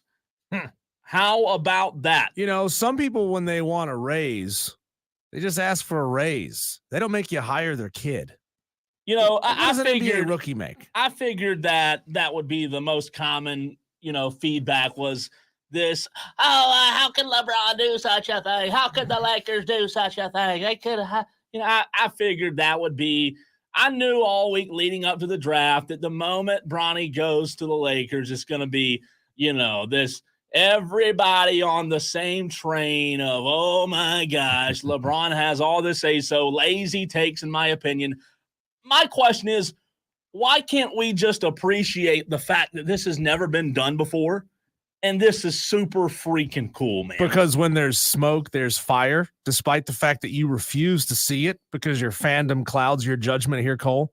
Like, you are so in love with LeBron James that no matter what he does, it's I'm never saying wrong. What's wrong with him wanting to play with his son? There's nothing wrong with him wanting to play with his son. What's wrong with it is him exerting his power and telling any other team, if you draft him, he's going overseas. I have not seen direct quotes from him saying that. I'm not saying you're wrong. I'm just saying I haven't seen that. I got a problem, Cole, with any player feeling like they're bigger than the game. And that's not to say that it's not true. Michael Jordan was bigger than basketball in the 90s, right? He was everywhere. Bo Jackson was bigger than football in the 90s. LeBron James is bigger than basketball right now. Well, what's interesting is, again, am I a LeBron fan? Absolutely. Do I think that LeBron has deficiencies and, tendencies? I guess not tendencies, but do I think LeBron has traits that turn him off from a lot of people? Sure. Guess what? Everybody does, right? That's nothing new. I just think like the fact that a son has now been drafted into the NBA for the first time ever, this is historic and this is just unbelievable. And I think it's sad that a lot of people don't appreciate how historic it is because they're like, oh, LeBron. No, I do appreciate that the LA Lakers made a smart decision in drafting Dalton Connect in the 17th position in the first round. Yeah. And that they were not pressured to draft Bronny James in the first round because he's not a first round draft pick. No, he's just not that good. I'm not saying that Bronny James sucks. I'm not saying that Bronny James shouldn't have been drafted into the NBA, shouldn't be on an NBA roster. I haven't watched enough Bronny James film to know whether or not he's good enough to play in the NBA. And there's a lot of guys who get drafted who aren't good enough to play in the NBA. They wash out very, very quickly. Right? I'll tell you so this. At least the fact is he went in the second round when nobody really expects an awful lot out of you when you get drafted in the second round. They don't. I will say this. I don't know that we saw a good sample, Diesel, in college of Bronny because he had a dang near heart attack, right? And we didn't really see a good sample of Bronny James in college basketball. So it was hard to say whether or not, he was a good enough college player. I mean, he wasn't even the best college. To be honest with you, not only was he not the best college player, he wasn't even considered a good college player this past year, right? Maybe he should have marketed himself better. He should have. Right? If he'd have had if he'd have had a dad with more money who had better resources, they could have marketed him. Like, why did I never once see Bronny James on TV? Is college basketball's fault. Yeah. But look, I thought it was his fault for not marketing himself. Well, I was just saying to your point. It was I'm just being a smartass. Look, I think that there is a chance, as you said a minute ago, second round picks aren't a guarantee, right? Nothing's a guarantee in the draft. However, I do think that Bronny James being in a situation where he can learn from his dad, one of the most accomplished players ever, Anthony Davis, and maybe JJ Redick. Who knows? Am I saying that I think it's going to work? No, I'm not saying that. It may not, Diesel. I'm just saying that I think it's amazingly cool and amazingly historic that we've seen now, that we'll see in October, a father and a son playing on the same team. That's just unbelievable. Hey, you said it. There are no guarantees in life. You can marry a woman, have 4 daughters with her, and there's no guarantee that she won't tell the entire world that she banged your backup quarterback. That's true. As Dr. Dre said, man, you can't make a hoe a housewife. Brandon asked a fascinating question on the stream. Who has more expectations to live up to, Bronny or Charlie? Well, we did a segment the other day about Charlie Woods, right? Diesel, you and I talked about how Charlie Woods had probably the most unrealistic expectations ever. I mean, being Tiger Woods' son, I guess, wow, that's a great question. I guess it's similar, but in terms of who has higher expectations? I think it's Tiger because the word is out. It's Charlie, excuse me. The word is out that Bronny is not that good of a basketball player. Well, when you're talking true. about when you're talking about an NBA level star, he's not that good of a player. Everything we've seen to this point is that Charlie Woods is good. Is really, really good, right? Yeah. And things can change, things can develop. He could get to the point where he's 18, 19 years old and say, you know what? I just don't have any joy in this. I want to walk away. And that's fine, right? But we've seen video of Charlie swing. It looks exactly like his dad's. I mean, with Bronny, we've known for quite a while. Some of it's not his fault, right? The health issues, the heart issues, it's not his fault. So I think there's the knowledge that with Bronny, it's all about his dad. With Charlie, it's about Charlie. In what sense do you mean? What do you mean by that? I'm not disagreeing. Why is it all about his dad? Well, because the entire conversation since Bronny was first on the scene as a draft prospect, it's always been about, well, LeBron wants to play with his son. That's all it's ever been about. It's never been about how good Bronny is, what Bronny's skills are, how Bronny can help a team win. It's all about the team that drafts Bronny gets LeBron. I don't disagree. Do you think that, and I'm just trying to understand the thought process here. Do you think that Tiger probably would feel any differently, though, in terms of wanting to be able to play with the son, where golf's a sport where you do get to play with your son, right? In fact, you can play much later in life. Yeah, you can play with your son on any given tournament, right? I don't want to say the PGA Tour is equivalent to the NBA, but I guess it would be. No, I guess if you want to try to create a one-to-one comparison here, I'm not saying that Tiger Woods has told PGA, if you don't give Charlie his tour card, I'm going to live. Yeah, I mean that's the closest I think equivalent that I can make. If you don't give him his tour card immediately, without question, because he's Charlie Woods, that'd be cool. I'm going to live. No, Imagine. it wouldn't be cool. No, it wouldn't be the cool. Drama. We'd be talking about it though. Because then we're talking about any league saying that that spots in their league, as limited as they are for sale, right? Don't you remember that huge scandal a couple of years ago where I don't know her real name, but Aunt Becky from Full House was caught up in a scandal with other rich actor and actress parents getting their kids into school on sports and athletic scholarships that they didn't earn, that they didn't deserve. Is that not the exact same thing? Well, right?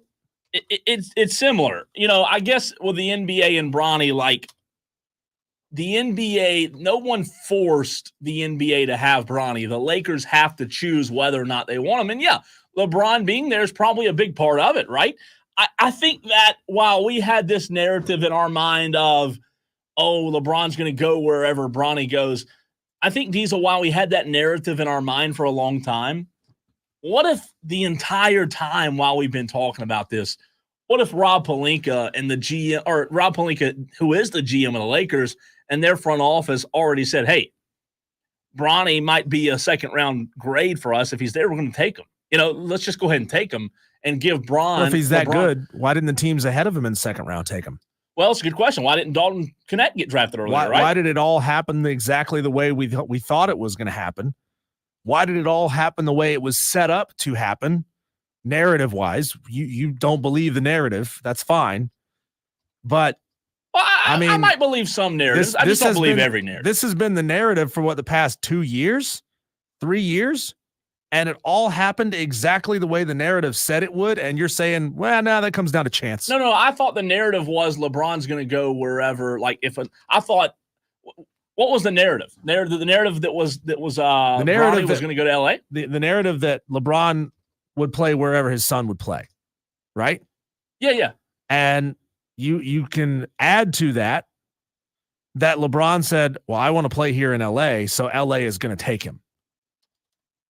Well, him playing in LA, if LeBron wasn't there, do I think they would have drafted him? No, I don't think that. I'm not dumb enough to sit here and say, oh, if LeBron wasn't in LA, I still think the Lakers would have drafted him. No, I don't think that. But I do think that the Lakers look at it as, look, we're able to help history be made.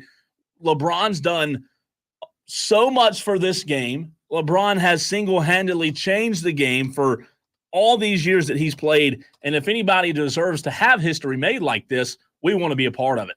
And listen, the reality of it is, Diesel, it's the Lakers. They always want to be in the news, right? They always want to be in the headlines. If they have a chance to break history and do something, that the Celtics have never done, that's the way the Lakers are, right? This is a move, Cole, that a franchise who is resigned to getting bounced out of the playoffs early or missing the playoffs entirely makes, right? When it stops being about how do we get better at basketball and it starts becoming about how do we make our stars happy? How do we sell more jerseys? How do we make history? Who gives a rip? They're not that bad, though, of a team. How deep are they making runs? They in the were in the playoffs? Western Conference Finals a year ago. Oh, that was last year. We're not talking about last year. We're talking about this year. We're talking about this year. Okay, they made this. We're talking about their team aging and their skills declining. Yeah, it's always about the future. I don't care what happened last year. It's about the future, right? But you just yeah, okay, yeah, it is about the future.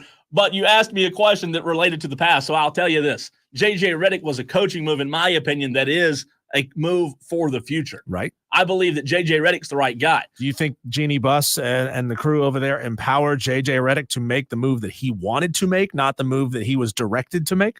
In terms of drafting Bronny? Yeah. I don't think they would have done it if JJ said no. Okay, so JJ was hired to be a yes man. No. JJ was hired because he was willing to draft Bronny because it's what the Lakers told him to do. No, that's not what I said. I said if JJ agrees to it, I think they would do it. If JJ said, no, I don't want to hire him or draft him, I don't think they would have drafted him. Just because he agreed to it doesn't make him a yes man. Me and you agree on a lot of things. It doesn't make us yes men. I just think there's a terribly lazy narrative of insulting LeBron's, legacy just because him and his son wanted to play together. I'm a LeBron fan. I'll admit it till the day I die, right? It's just crazy to me that there's so much hate. And again, it happens with every star. Stars get hate. Every sport. Look, this is a guy that everybody hates. Texter, I know, I see your text. You hate LeBron too. Everybody hates LeBron. I get it. It's the Cowboys. Either you hate them or you love them. But LeBron, one day when he retires, he will be missed. Sorry, I'm just looking over the board, checking your knees for bruises. I'm just telling you, I appreciate greatness. And I'm sorry that other people don't appreciate greatness, but I do, man. One day, y'all are going to be like, oh, man, the NBA is not the same. I appreciate greatness, and I always will. I always will. When we come back, you Tolos, we'll get into our Daily Wires one last time here on episode 67 of Wire to Wire with Diesel and Cole Bryson. You got something to say before we close out the show? Now would be the time to text us, 71307. Start your text with keyword fan. You can call us at 844-326-3663. What do you make of the Lakers doing what everybody knew they were going to do in drafting Bronny? Call us up. We'll talk about that next right here on the Fan Upstate.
Man, I'm just gonna sit here and listen to you beatbox. You like my dancing? Yeah. I'm Are over you here doing deck- are you doing some sort of like motorcycle handlebar? Whatever thing? you want to do, we'll do it.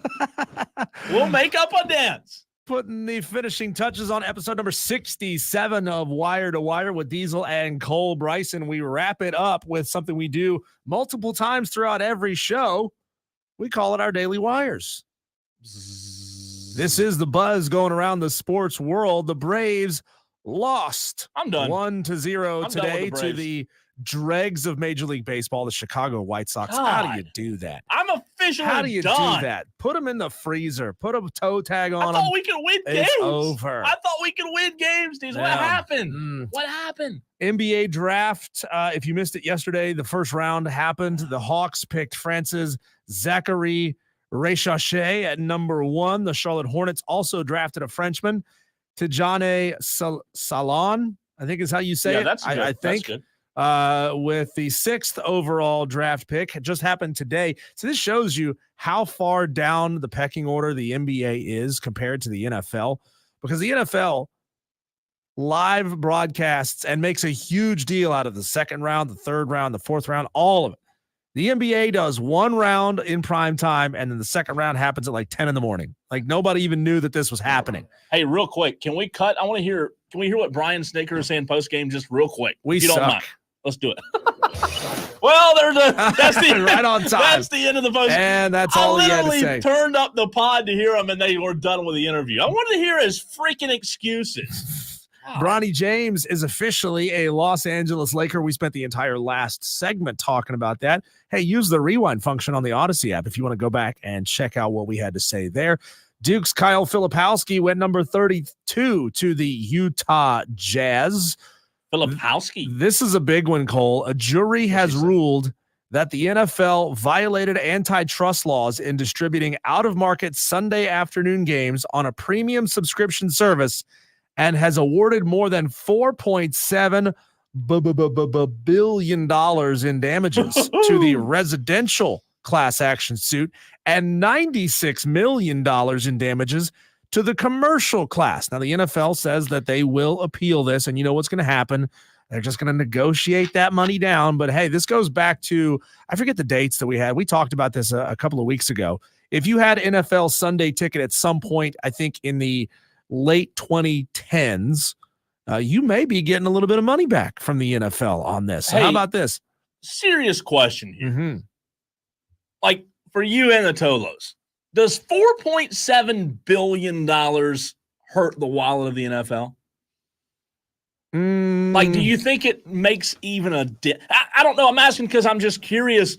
$4.7 billion, Diesel, is a lot of money. Yeah. So this, just a Google search here, says that the aggregate value of the league's 32 teams is roughly $163 billion. Oh, so no. The answer is no. So, like, all right. So just just do the math here. What's 5 billion? Let's just round it up to 5 billion divided by 163 billion.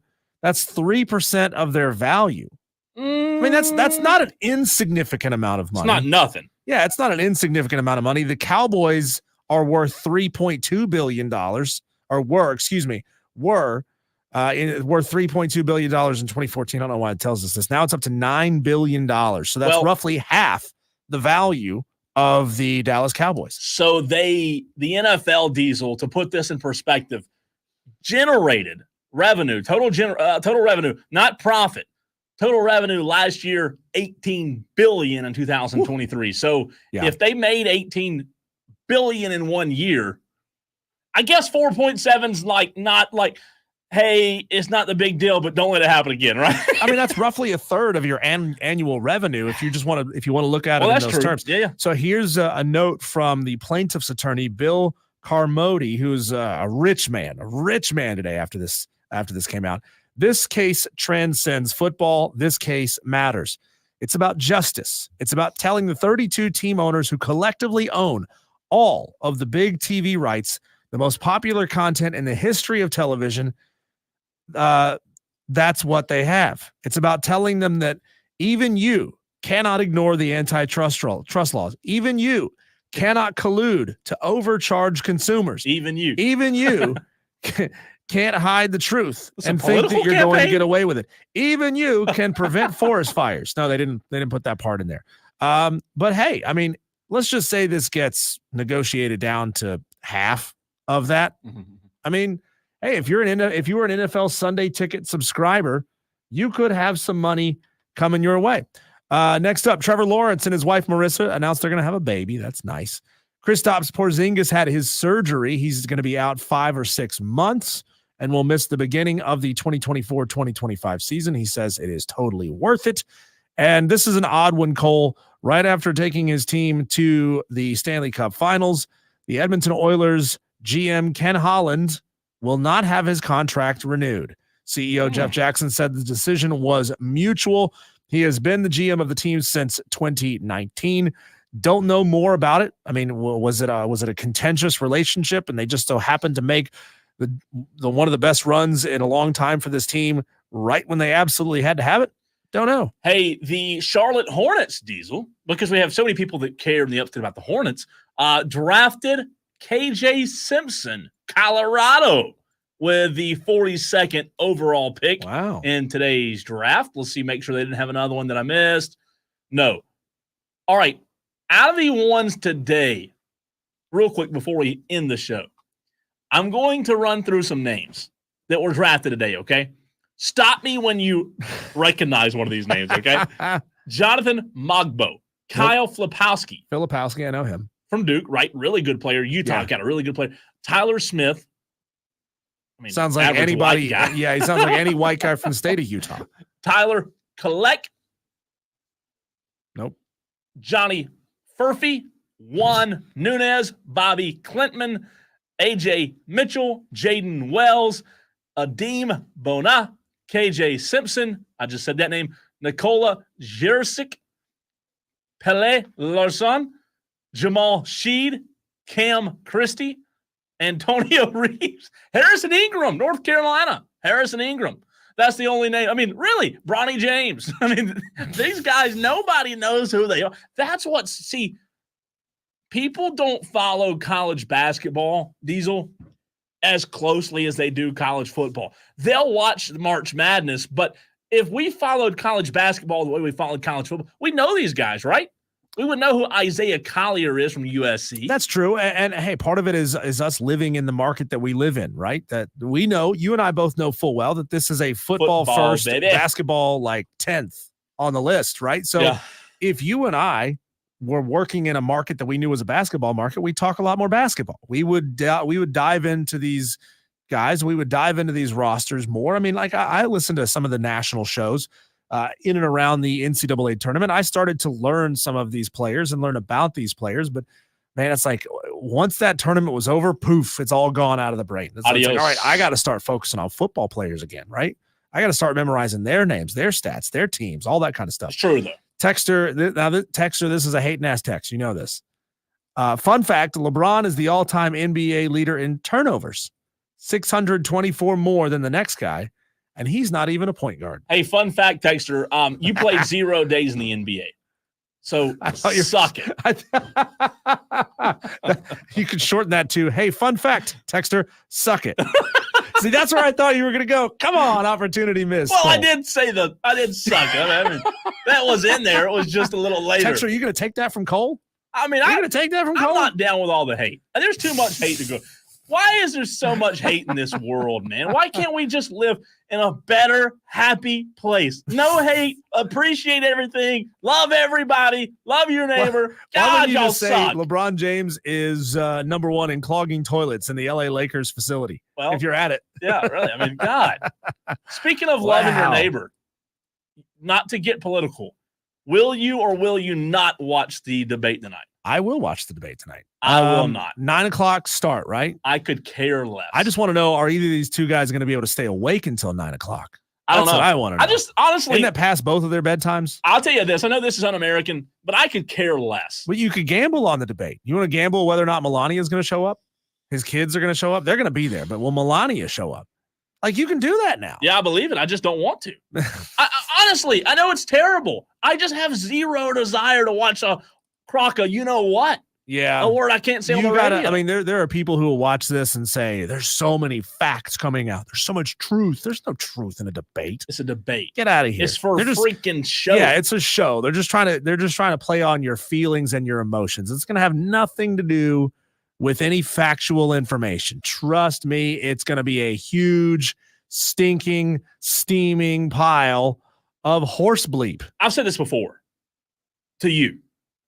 This is like, I love America. I think this is the greatest country in the world. Are we 110% sure that these are our two best candidates? Of course not. I'm not getting political, but I'm just asking the question. I just wish the moderator could have that clip from Jurassic Park ready to go. And as soon as either one of these guys says something that we all know is BS, just play that clip and says, wow, that is one big pile of bleep. How about we just decide tonight as a country, hey, let's just find somebody like Brandon Lee is now hating on your grammar. He says, first of all, it's I couldn't care less. I could care less. I could care less. We'll see you tomorrow. Shane Connick at 4:20. We'll see you then.